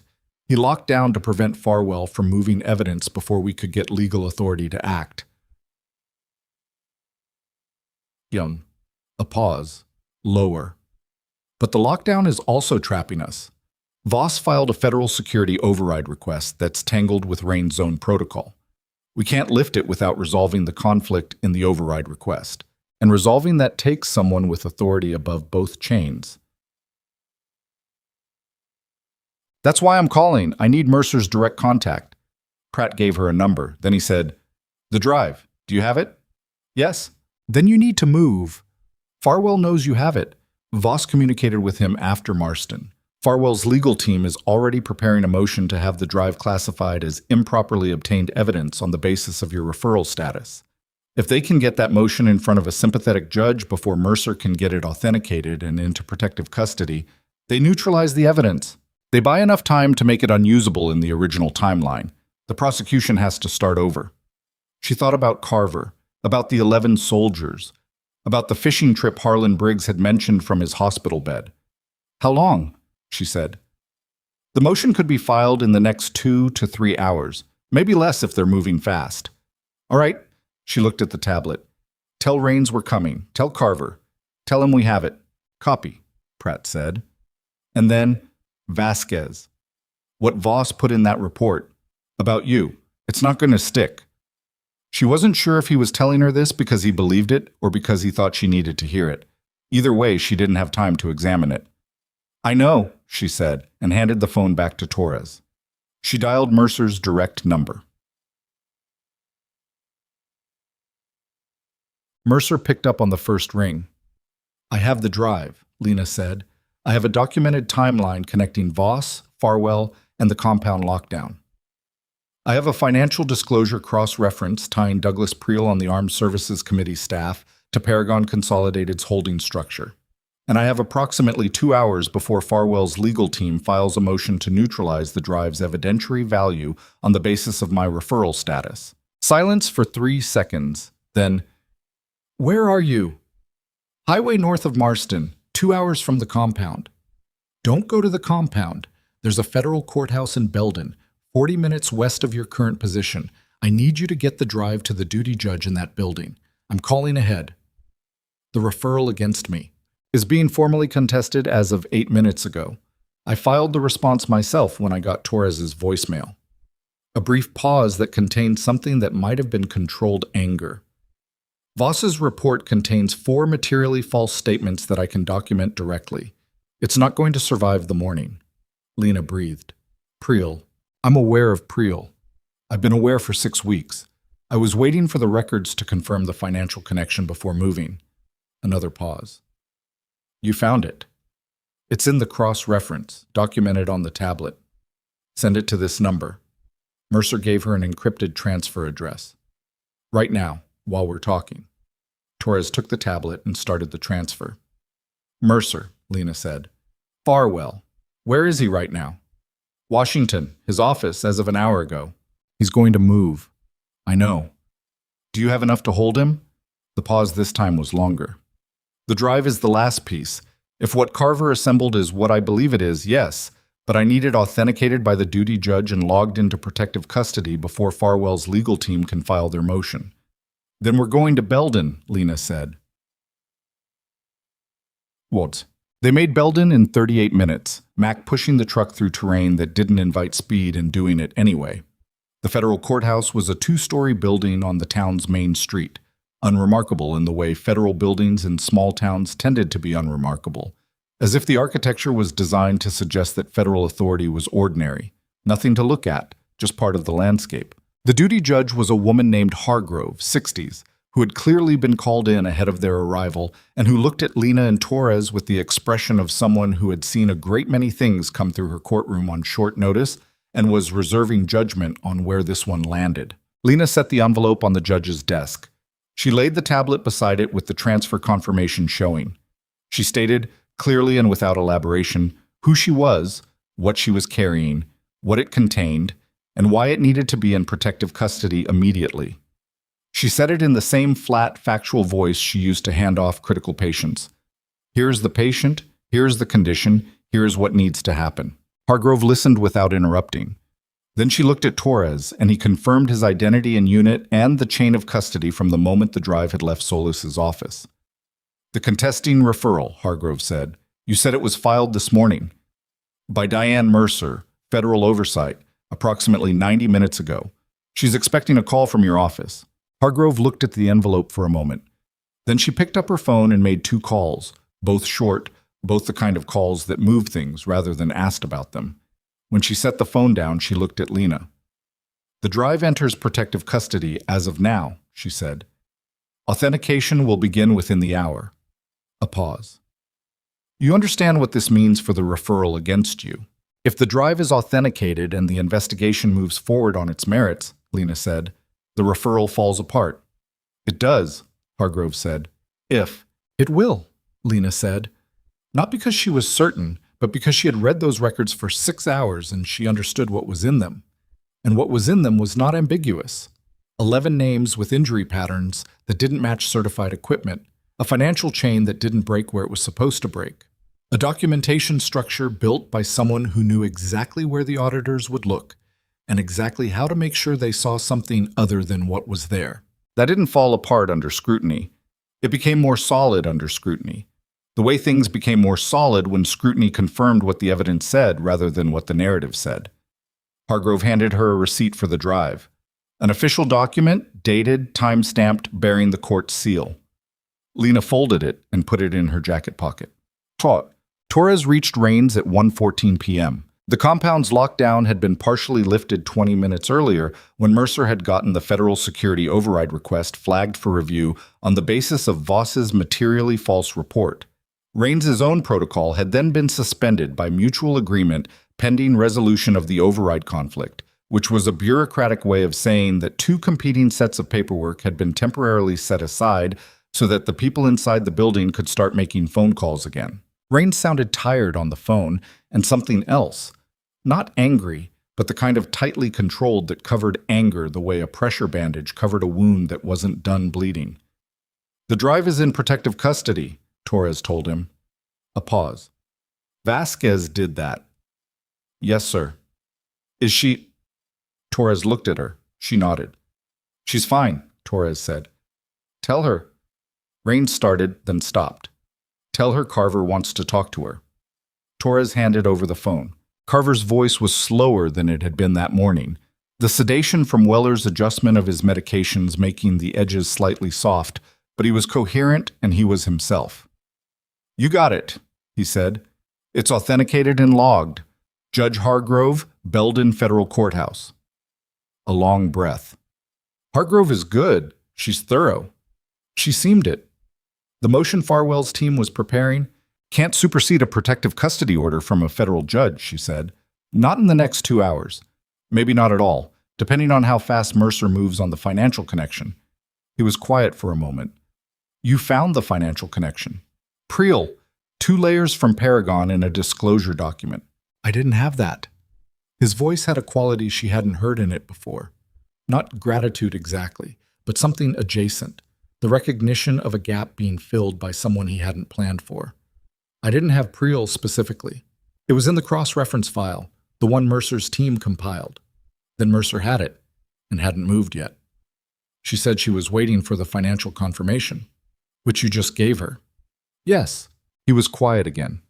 When he spoke, his voice had the particular weight of someone who had been carrying something for a long time and was watching it finally begin to move under its own gravity rather than being pushed.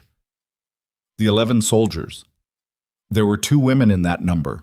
One was 24 years old. She was from a town in Kentucky I'd never heard of, and I looked it up when I found her name in the records. Population 1,200, 1 stoplight. He paused.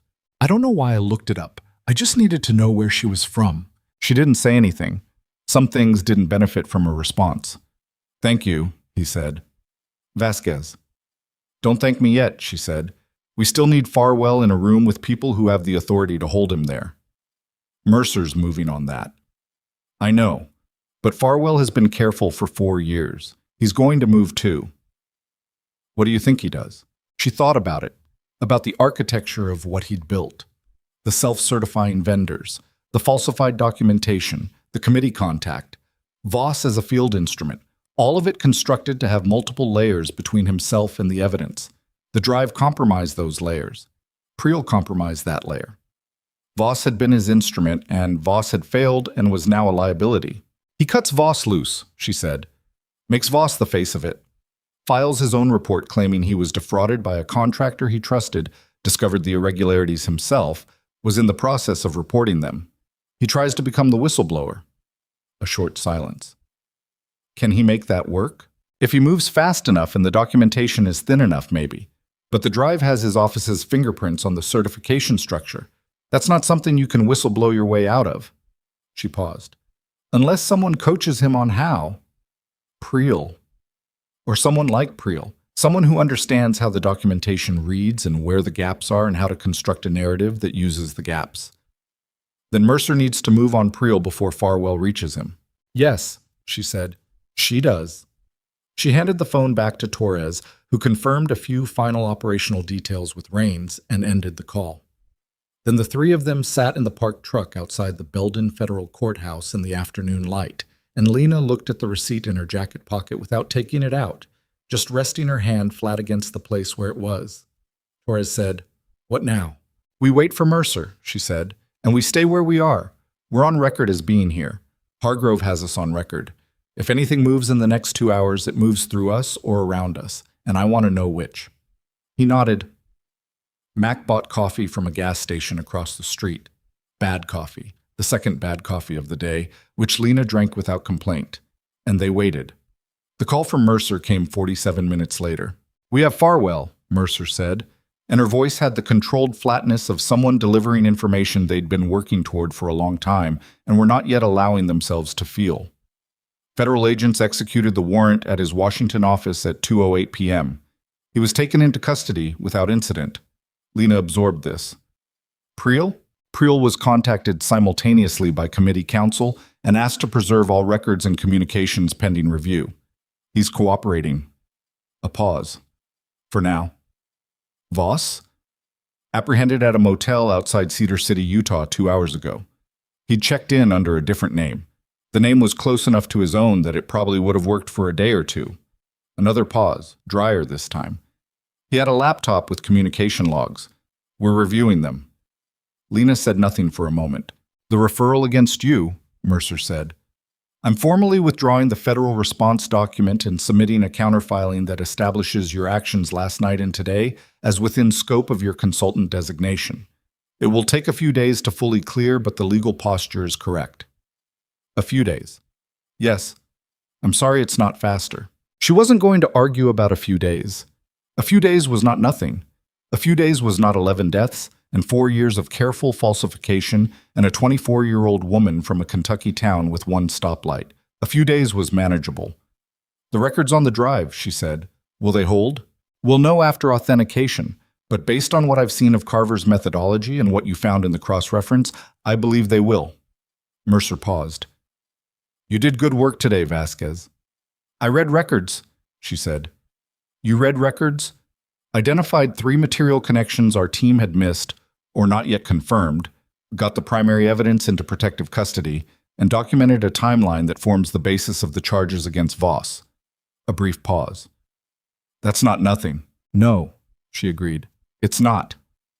She ended the call and told Torres and Mac, and Torres made a sound that was not quite a word, and Mac said something under his breath in a language she didn't speak but understood the tone of. Then her phone buzzed with a message from a number she didn't have saved. She opened it. It was from Tomas Reyes. The message was brief. It said, Holt is gone, cleared out his office this afternoon. Security found his badge on his desk. Thought you should know. She read it twice. Then she looked up at the courthouse across the street, at the flag over the entrance moving in the afternoon wind, and she thought about the contract amendment signed in Holt's handwriting. The FDA recalled surgical staplers delivered for 9 months after the recall, the quarterly equipment reviews bearing his signature. Holt was gone, which meant Holt had been watching, and when Farwell moved, Holt had read it correctly, and now he was somewhere between Denton Falls and wherever people went when they understood that the structure they'd been part of was coming down and they needed to be somewhere else when it landed. She typed back to Tomas. When did he leave? The reply came in 40 seconds. Someone saw his car in the lot at noon. Badge was found at 2:15, so sometime in between. Noon. Before Farwell's arrest. Before the compound came back online. Before any of this was public. Someone had told him. She sat with that for a moment. Then she called Mercer back. Holt, she said when Mercer picked up. Richard Holt, Chief of Clinical Operations, Callaway Memorial, Denton Falls, Montana. He's in the wind. He left sometime between noon and 2:15 p.m. today. A pause. How do you know? Text message from a colleague at the hospital. Holt's badge was left on his desk. She paused. Someone warned him before Farwell's arrest was public. He knew to move. The silence on Mercer's end was the kind that meant she was already doing 3 things simultaneously. I'll issue a location request, Mercer said. Credit cards, phone, we'll have a picture within the hour. There's something else, Lena said. Tell me. The surgical staplers. Meridian Medical Supply delivered an FDA recalled model to Callaway's surgical wing for 9 months after the recall. Holt signed the quarterly equipment reviews. I don't know yet whether he was complicit or negligent, but I know the records show the deliveries and the signatures. If he's connected to Farwell's network on the civilian procurement side, then he's not just a hospital administrator who made a bad vendor choice, Mercer said. No, he's a node, a civilian side node in the same network that killed 11 soldiers.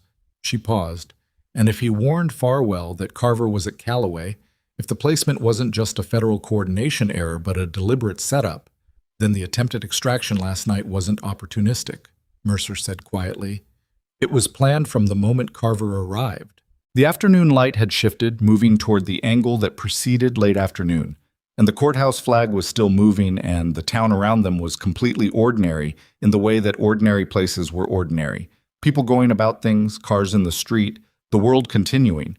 And inside all of that ordinary, the thing she had just said sat with the full weight of what it meant. Carver had been placed at Callaway by agents who may have been directed by someone with access to the placement decision.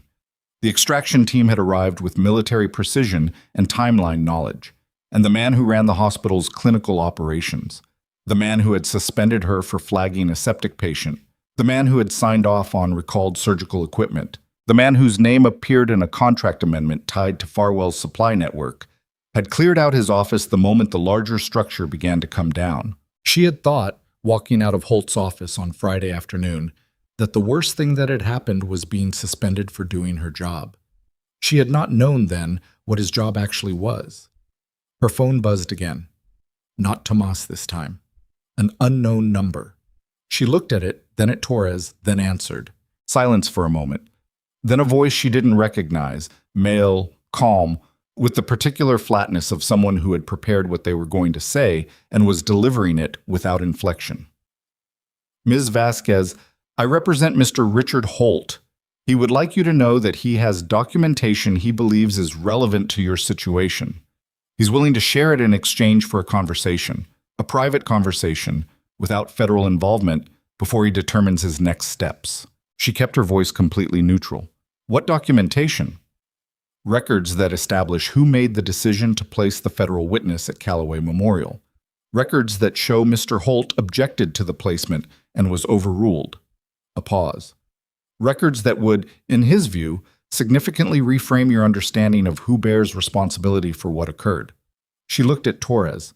Torres was already reaching for his phone. Tell Mr. Holt, she said carefully, that I'm willing to listen. Tell him to send me a location. She ended the call. Torres looked at her.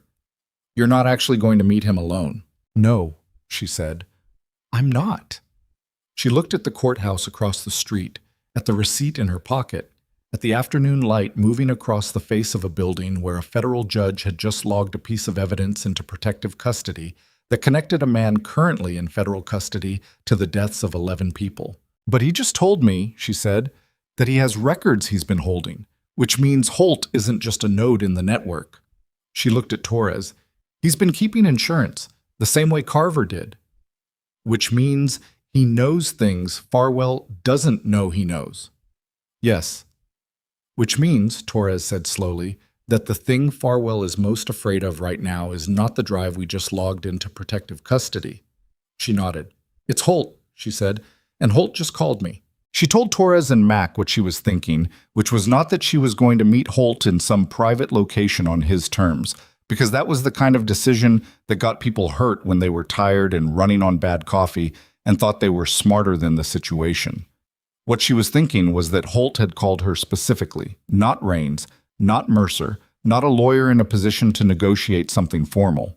He had called the woman who had been suspended from his hospital 48 hours ago, the woman against whom he had sat in a room and said the words collaborative culture, while a patient he had helped put in danger lay in a bed 2 floors above them. He had called her because he was scared, and because scared people reached for the thing that felt most manageable, and she was the most manageable thing in his current landscape. She was a nurse on administrative leave with a federal referral problem. She had no institutional power. She had no command authority. She was, from where Holt was standing, the person least likely to take what he offered and use it in a direction he couldn't control. He had miscalculated. Again, she called Mercer and told her about the call, verbatim, every word. Mercer was quiet for a moment. Then, he wants to trade. He wants to negotiate before he decides whether to trade. There's a difference. What does he think he has that we don't? He said records establishing who made the decision to place Carver at Callaway and that he objected and was overruled. She paused, which, if true, changes his position significantly. It means he wasn't directing the placement, he was receiving it. And you believe him? She thought about Holt in his office on Friday. The framed photo, the practiced language, the way he had looked at her when she pushed back on Doyle. Not like someone who was actively orchestrating harm, but like someone who had been managing a situation he didn't fully understand for long enough that he'd stopped asking questions about what he didn't understand. There was a difference between that kind of man and Farwell's kind. Both were dangerous. But they were dangerous in different ways. I believe he knows something, she said. Whether he objected or just failed to act, that's what the records would tell us. If he has records that establish the placement decision came from Voss's level rather than Callaway's administration, that's material to the charges against Voss. Mercer's voice was measured. I want those records. I know, but I can't conduct an informal negotiation with a man who is currently a person of interest in a federal investigation. Anything he gives me or anyone acting on my behalf in an unofficial capacity would need to be handled carefully to be admissible, Lena said. I know that too. A pause. Vasquez, I can't tell you what to do here. I'm aware. If you were to have a conversation with someone who reached out to you in a personal capacity, and if that conversation produced information that you then reported to a federal investigator through proper channels, that's a different legal picture than an official negotiation, Lena said. It is, Mercer said. I can't recommend it. You're not recommending it. No, Mercer said. I'm not. A brief pause. Torres stays with you. That's not negotiable. Agreed. She ended the call. Torres had heard enough of her side to follow the shape of it, and he looked at her with the expression of someone who had signed up for a relatively defined operational task and found himself somewhere considerably less defined. You're going to meet him, Torres said. I'm going to take a phone call from a man who wants to talk. She looked at him. You're going to be close enough to hear everything. He processed this. And if it goes wrong, then we deal with that when it happens. She looked at her phone. Send the location when you're ready, Mr. Holt, she said to no one in particular, and hit reply on the unknown number. The location came back in 4 minutes. A rest stop on Highway 89, 12 miles north of Belden. Not a building, not a structure. An open parking area with a covered picnic table section and a clear sight line in every direction. Holt had chosen it deliberately, which told her he'd thought about this more carefully than his phone call had suggested. He wasn't panicking. He was negotiating from a position of fear, but he was doing it with some residual calculation intact. Mac drove. Torres rode with his hand resting near his jacket in a way that was casual and not casual simultaneously. Lena sat in the back and looked out the window at the Utah landscape, which was the same landscape it had been all day, and which had no opinion about any of this. She thought about what she was walking into. Holt had the records, or he didn't. If he did, they either said what he claimed, or they didn't. The variables beyond that were about his state of mind and his willingness to move from negotiating to actually producing something useful, and those variables were only resolvable in person, which was why she was going. She also thought about the recalled surgical staplers, the 9 months of deliveries after the FDA recall, the quarterly reviews bearing Holt's signature. Even if the placement of Carver at Callaway had been beyond his control, even if Voss's team had made that call and overruled whatever Holt said about it, the supply chain connection was separate. A man could be a passive instrument in one scheme and an active participant in another. The two weren't mutually exclusive, and she was going to have to hold both possibilities at once while she talked to him. The rest stop appeared on the right, and Mac pulled in. One other vehicle in the lot, a dark blue sedan, Montana plates, parked at the far end of the covered picnic area. She could see a figure sitting at one of the picnic tables, coat pulled up against the afternoon cold, hands visible on the table surface. She got out. Torres got out and went left, moving toward the tree line that bordered the rest stop's eastern edge, casual enough in his movement that anyone watching wouldn't necessarily read it as tactical. He was good at this. She noted that and then stopped thinking about it. She walked to the picnic table. Holt looked worse than she'd seen him look in his office. Some of that was the context. Outdoor cold, no institutional armor around him, no framed photos, no Patricia Greer with her legal pad. But some of it was something else. The specific erosion of a person who has spent 48 hours running a calculation that keeps coming out the same wrong answer. He looked at her when she sat down across from him. He looked like a man trying to decide whether what he was doing was smart or simply the last option remaining. "You came," he said. "You called." She put her hands flat on the table, not aggressive, just present. "Talk." He looked at the table for a moment, then, "I need something from you before I give you anything. I'm not in a position to offer you anything formal, and you know that." "Not formal. I need you to hear what I tell you and give me your honest assessment of whether it changes the picture, before I decide whether to go to Mercer's office directly." She looked at him. "I can do that." He pulled a folded document from inside his coat and set it on the table between them. He didn't push it toward her, just set it there. "That's a memo," he said, "dated 14 months ago. It's addressed to Agent David Voss, CC'd to a federal coordination office in Washington. I wrote it when the transfer request for Carver came through. The request came to me as a standard federal coordination directive. One of their protected persons needed post-operative care at a regional level 2 facility. Callaway was identified as the appropriate location. I was asked to confirm capacity and compliance." She looked at the memo without touching it. "I wrote back declining," he said. "I said we didn't have the administrative infrastructure to properly manage a federal witness protection situation, that the security requirements exceeded what our facility could provide, and that I was recommending they find an alternative location." He paused. 3 days later, I received a directive from the Federal Coordination Office, countersigned by Voss, overruling my objection and confirming the placement. I was told the decision was final and that any further objection would be considered non-cooperation with a federal directive.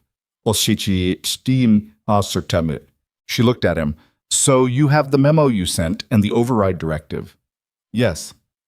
"Both dated?" "Both dated, both on official letterhead." He paused. "I kept copies because I didn't like the way the override was worded. It felt like a pressure document, like it was written to establish a record of my compliance rather than to explain a decision." She thought about this. It was consistent with the pattern she'd seen throughout. Documents constructed to say the right thing in the right place, while the actual decision-making happened somewhere else and left no trace. "The surgical supply contract," she said. "Meridian Medical Supply." He looked down. "The recalled staplers," she said. 9 months of deliveries after the recall. Your signature on the quarterly reviews." He was quiet for long enough that the quiet became its own kind of statement. "I didn't know about the recall when I signed those reviews," he said finally. The review documents don't include vendor compliance status. They show delivery confirmation and invoice reconciliation. I wasn't reviewing safety certifications. I was reviewing that we received what we paid for. Who was reviewing the safety certifications? The equipment compliance officer, a man named Grant. He left the hospital 7 months ago, resigned, gave 2 weeks' notice, said he had a family situation. Holt looked at the table. I didn't connect it until last week, when I started trying to understand what I might be in the middle of. Last week. Yes. What happened last week? He was quiet again. I got a call. Not from Farwell directly. I've never spoken to Farwell directly. From someone at Meridian who said they understood there might be some scrutiny of historical supply contracts and wanted to make sure Callaway's records reflected correctly. The way they said it, he stopped. I understood then that I wasn't just a hospital administrator who'd signed off on a vendor contract. I was part of something I hadn't been told I was part of. She looked at him for a long time. She looked at the shape of his face, which was the face of a man who was genuinely frightened and genuinely cornered, and who was, she thought, telling her the truth. Not all of it, not the parts that made him look worst, but the structural truth. The thing that actually happened regardless of how he'd rationalized it at the time. He had been a useful idiot. That was the most charitable construction. He had signed documents he didn't fully examine, approved a vendor he hadn't scrutinized, complied with federal directives he didn't understand, and somewhere in all of that compliance he had become part of an architecture that killed people. Not because he wanted to, because he had decided over and over again that asking hard questions was less important than managing smoothly. She thought about Harlan Briggs in room 412, the fishing trip he'd mentioned, the way Holt had sat across from her and said collaborative culture while a patient deteriorated 2 floors above them. Give me the documents, she said. He pushed the memo across the table. The override directive, too, she said. He pulled a second folded document from his coat and set it on top of the first. She picked them up. She read through them, both of them, completely. The memo was exactly what he'd described. A clear, formal objection, dated, signed. The override was exactly what he'd described too. Bureaucratic, pressuring, structured to record compliance rather than to justify a decision. Voss's name was on both. Countersigned by an office address in Washington that she didn't recognize but that Mercer would. You understand, she said, that giving me these doesn't make the other problems go away. I know. The equipment compliance officer who resigned, Grant, we're going to need to find him. I know that too. And your own decision-making, both the vendor approval, the reviews, is going to be examined. Whether you knew about the recall or not, the chain of responsibility runs through you. He nodded slowly. He looked like a man absorbing something he had known was coming and had hoped might somehow not. I'm not asking for immunity, he said. I'm asking for the chance to be on the right side of this. What's left of it? She looked at him for a moment more. Then she stood, and she picked up the documents, and she said, call Mercer's office directly, today. Tell them you're coming in voluntarily. Bring everything you have, the memo, the directive, the Meridian call records if you have them, anything else you've been holding. She paused. Don't make me come find you. He looked up at her. Something in his face had the quality of a person arriving at a moment they'd been postponing for a long time. The patient, he said. The septic shock. Briggs. She waited. I knew Doyle hadn't responded to the pages, he said. I saw the rapid response report the next morning. I knew what had happened. A pause. I suspended you anyway. She held his gaze. Yes, you did. I'm sorry, he said. She didn't tell him the apology was fine because it wasn't fine, and she didn't tell him it didn't matter because it did matter. It had mattered to Harlan Briggs, and it had mattered to the 11 people whose names were on the records she'd spent the day carrying from one place to another. She just looked at him for a moment, the way you looked at a thing that was true and difficult and couldn't be made otherwise, and then she walked back to the truck. Mercer received the documents at 4:47 p.m. via encrypted transfer from Torres's phone, with Lena's written account of the conversation attached. By 5:30, Mercer had confirmed that the Washington office on the override directive was a subdirectory of the federal coordination chain that ran through the same agency where Voss held his appointment, and that the countersignature on the override was traceable to a supervisory position that Voss had held authority over for 3 years. Holt called Mercer's office at 5:52 p.m. and said he was coming in. He surrendered himself voluntarily to federal oversight officers in Salt Lake City at 8:15 that evening, accompanied by a lawyer he had arranged in the intervening hours, carrying a physical folder of documents that included the memo, the override directive, 17 months of internal correspondence with Meridian Medical Supply, and the phone record from the call he'd received the previous week. Mercer's team logged everything. Lena learned this from Torres while they sat in a diner in Belden eating the first real food either of them had consumed since the previous day. The diner was warm and slightly too bright and smelled like coffee and griddle grease, and the television above the counter was showing a local news broadcast that hadn't yet caught up to anything that had happened in the last 18 hours, which felt strange, in the way it always felt strange when the world's awareness of a thing lagged behind the thing itself. She ate eggs and toast and drank coffee that was not as bad as the coffee at the compound, but was not good either, and she let Torres handle the phone calls while she sat with the particular exhaustion that came not from a single event, but from a sustained period of operating at a level that required more than she'd had available when she started. Her knee ached. It did this in cold weather and in situations involving significant stress, which was the body's reliable accounting for what it had been through. And she stretched it under the table and accepted the ache as information rather than complaint. She thought about what came next. Not in the large strategic sense. Mercer had that. Raines had the compound and Carver and Weller. The federal process had Farwell and Voss and now Holt and the records and the legal framework that would turn all of that into something with consequences. That part was moving without her now, which was how it was supposed to work. You carried the thing until you could hand it off, and then you handed it off. And then you let the people with the institutional authority do what institutional authority was designed to do when it was functioning correctly. What she was thinking about was smaller and more specific.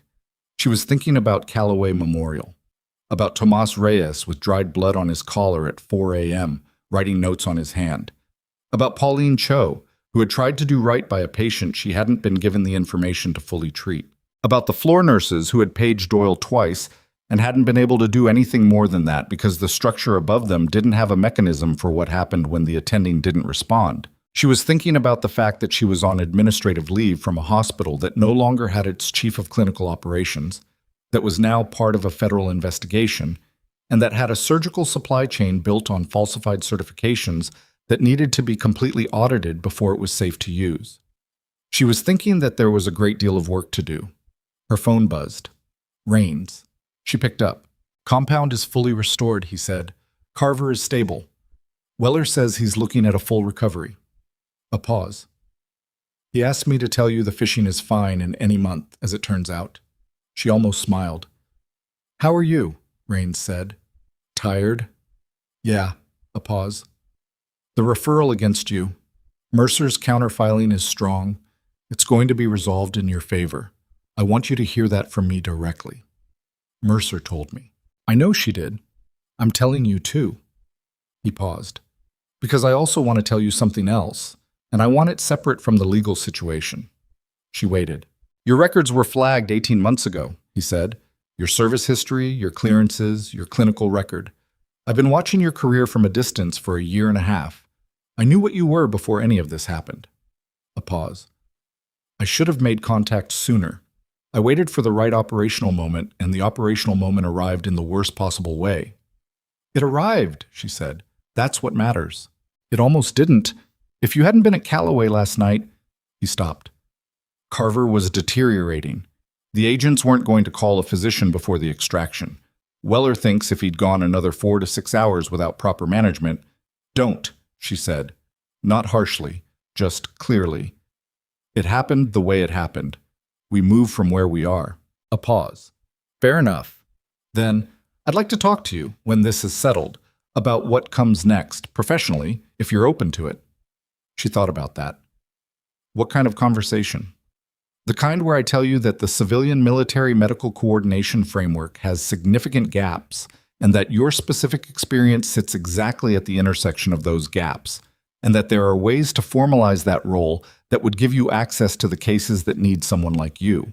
She looked at the table, at her empty coffee cup, at the window where the Utah night had settled fully now, the mountains invisible in the dark, the highway carrying its occasional lights past in the silence. "Call me in 2 weeks," she said, "after I've slept." He made a sound that was, for Rains, relatively close to a laugh. "2 weeks," he said. "Done." She flew back to Denton Falls the next morning on a commercial flight, the first commercial flight she'd taken in 3 days. The first time in 3 days she'd been in a space with civilians who had no idea what was happening around them, which felt both ordinary and slightly surreal, the way re-entry always felt after extended time in a high-stakes environment. The mountains were visible through the window on descent, snow-covered and enormous, the kind of landscape that made human problems feel appropriately sized, not small, not dismissible, but correctly proportioned against something larger and older and completely indifferent to the outcomes of federal investigations. She took a cab from the airport. The cab driver asked if she was coming or going, and she said she was coming back. And he said that was usually the better direction, and she agreed with him. What? The next 3 weeks moved the way the aftermath of significant events always moved, faster in some places than she expected, much slower in others, with a fundamental unpredictability about which parts would resolve quickly and which would drag. The fast parts. Mercer's counterfiling was formally accepted within 72 hours of submission, and the criminal referral against Lena was formally withdrawn and expunged from the federal record 4 days after that. The expungement was not announced publicly. It rarely was, but Mercer sent her a copy of the documentation, and Lena read it in her apartment on a Thursday evening and then set it on the kitchen table and looked at it for a while and felt something that wasn't quite relief and wasn't quite vindication, but was close to both. The way you felt when something you knew to be true was finally written down in a form that the record would hold. The slower parts. The Callaway Memorial Supply Chain audit took 3 weeks and involved federal inspectors, a team from the state health department, and 2 clinical consultants brought in from outside Montana. The audit identified 37 separate equipment irregularities across 2 years of procurement records, including the recalled surgical staplers, 2 types of IV line components that had failed third-party certification reviews, and a respiratory supply item that had been substituted with a lower-grade equivalent while being invoiced as the specified grade. None of the identified irregularities had produced documented patient harm beyond what could be directly traced. The audit was careful about establishing that. But the potential had been there, patient after patient, procedure after procedure, for long enough to constitute a systemic failure. The audit report was submitted to the hospital board in the 4th week. The board released a public statement acknowledging the findings, committing to a complete procurement overhaul, and announcing that Holt's position would not be filled until a comprehensive governance review was complete. The statement named the federal investigation as an external factor that had initiated the discovery of the irregularities. It did not name Lena Vasquez. Tomas Reyes sent her a message the day the statement was released. They mentioned the federal investigation. They didn't mention the nurse who flagged the whole thing 2 months ago. Seems about right for this place. Then, after a short pause, a second message. Briggs asked about you. He's doing well. Said to say thank you. She replied to the second message and left the first one alone, because Tomas was not wrong and there wasn't much to add to it. The formal proceedings against Farwell, Voss, and Holt moved through the federal system with the deliberate, grinding pace of serious charges against people with resources and lawyers, which was a pace measured in months rather than weeks. But the charges were serious, and the evidence was strong, and Mercer had been specific when she'd said the drive held. The authentication had confirmed Carver's records intact. The full third operation, the documentation chain, the certification falsifications traced directly to Farwell's office over 4 years. Combined with Holt's documents establishing Voss's role in the Callaway placement and the financial connection to Priel, the prosecution was building something that didn't have obvious gaps. Farwell's lawyer filed 3 separate motions to suppress in the first 2 weeks. All 3 were denied. Priel resigned from the Armed Services Committee staff on the 9th day, citing personal reasons, which was the kind of statement that fooled no one and wasn't intended to. The formal investigation of his financial disclosures was ongoing. Voss agreed to a cooperation agreement in the third week, which meant his lawyer had run the math on the evidence and found the answer unconvincing. Grant, the equipment compliance officer who had resigned from Callaway 7 months earlier, was located in Phoenix by federal investigators. He had left Denton Falls with a cash payment that Meridian's records now showed, and with the understanding that his departure would forestall questions about how recalled equipment had passed quarterly reviews for 9 consecutive months. He was cooperating fully, which in his case meant he had been waiting for the call and had kept records of his own, which seemed to be a pattern in this particular investigation. People keeping records as insurance against an event they had always understood was probable. Dr. Marcus Doyle was referred to the State Medical Board for investigation related to his non-response on the night of Harlan Briggs's rapid response event. The referral had been made by Pauline Cho, who had documented her findings from the night Tomas paged her, and by 3 floor nurses who had provided written accounts of the 2 unanswered pages. The investigation was ongoing. Lena was not part of it and had not been asked to be. She had made her own report to the board in the first week, clearly and factually, and then left it in the board's hands, because that was the appropriate thing, and also because she had other things to do. One of the other things was the conversation with Rains, which happened not in 2 weeks as planned, but in 19 days, because the 2-week mark fell in the middle of the Callaway audit, and she had been spending significant time working with the auditors on the clinical interpretation of the equipment records, work she was doing as a private consultant, because she no longer had an official position at the hospital, and because the auditors needed someone who understood both military supply chain documentation and civilian hospital procurement, which was, as Rains had said, a specific intersection that she occupied essentially alone. The conversation with Rains lasted 2 hours. At the end of it, she had a clearer picture of what a civilian-military medical coordination role would actually involve. Not a return to the field, not a re-enlistment, but a formally structured consultant position that would give her access to cases where the medical and military systems needed to talk to each other and had historically done so poorly. Cases like Carver, cases like the procurement network that had been running undetected for 4 years in part because the civilian and military medical chains didn't share enough information to see the pattern across both. She told him she'd think about it. She meant it genuinely, which was different from telling him she'd think about it as a polite way to end the conversation. She thought about it for 4 days. She thought about the things she'd said to Holt in his office. I want to be the kind that keeps patients alive. She thought about what that meant at the scale of a single hospital versus what it meant at the scale of the problem she'd just spent 3 days running through. She thought about the 11 soldiers and the 24-year-old woman from the Kentucky town with 1 stoplight. And she thought about Harlan Briggs and his fishing trip and the way he'd asked her if he was going to be okay. She called Rains on the 5th day and told him, yes, T. She saw Carver once more, 6 weeks after the night in the fishbowl room. He had been discharged from the compound's medical facility after 2 weeks. Weller had been thorough, as promised, and was in a temporary federal protection arrangement in a location she wasn't told, which was appropriate. The meeting was arranged through Mercer in a neutral location for the specific purpose of Carver providing a formal statement about the medical care he'd received during the incident, which was required for the legal record. He looked better. Not fully recovered.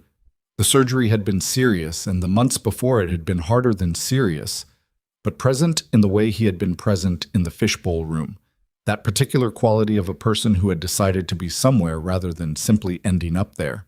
They sat in a federal facility conference room, Mercer's staff present, a court reporter in the corner, and the formal statement was given and recorded in 20 minutes. When it was done and the staff had begun to pack up, Carver looked across the table at her. "Are you going back to the hospital?" he said. "Not to Callaway. Something different." He nodded. Military-civilian interface. Yes. He seemed to think about this for a moment. "There's more of it than people realize," he said. "The overlap, the places where what happens on one side becomes what happens on the other side, and nobody tracks it because the systems don't talk. That's the problem I'm going to work on." "Good," he said, simply, directly, the way he said most things. She stood to leave. "Vasquez," he said. She stopped. "The fishing phrase," he paused. "I gave that to Solis 3 years ago, after the second previous witness, after what happened to him." I changed the phrase every 6 months in case it was compromised. The current phrase had been active for 11 days when the night at Callaway happened. He looked at her.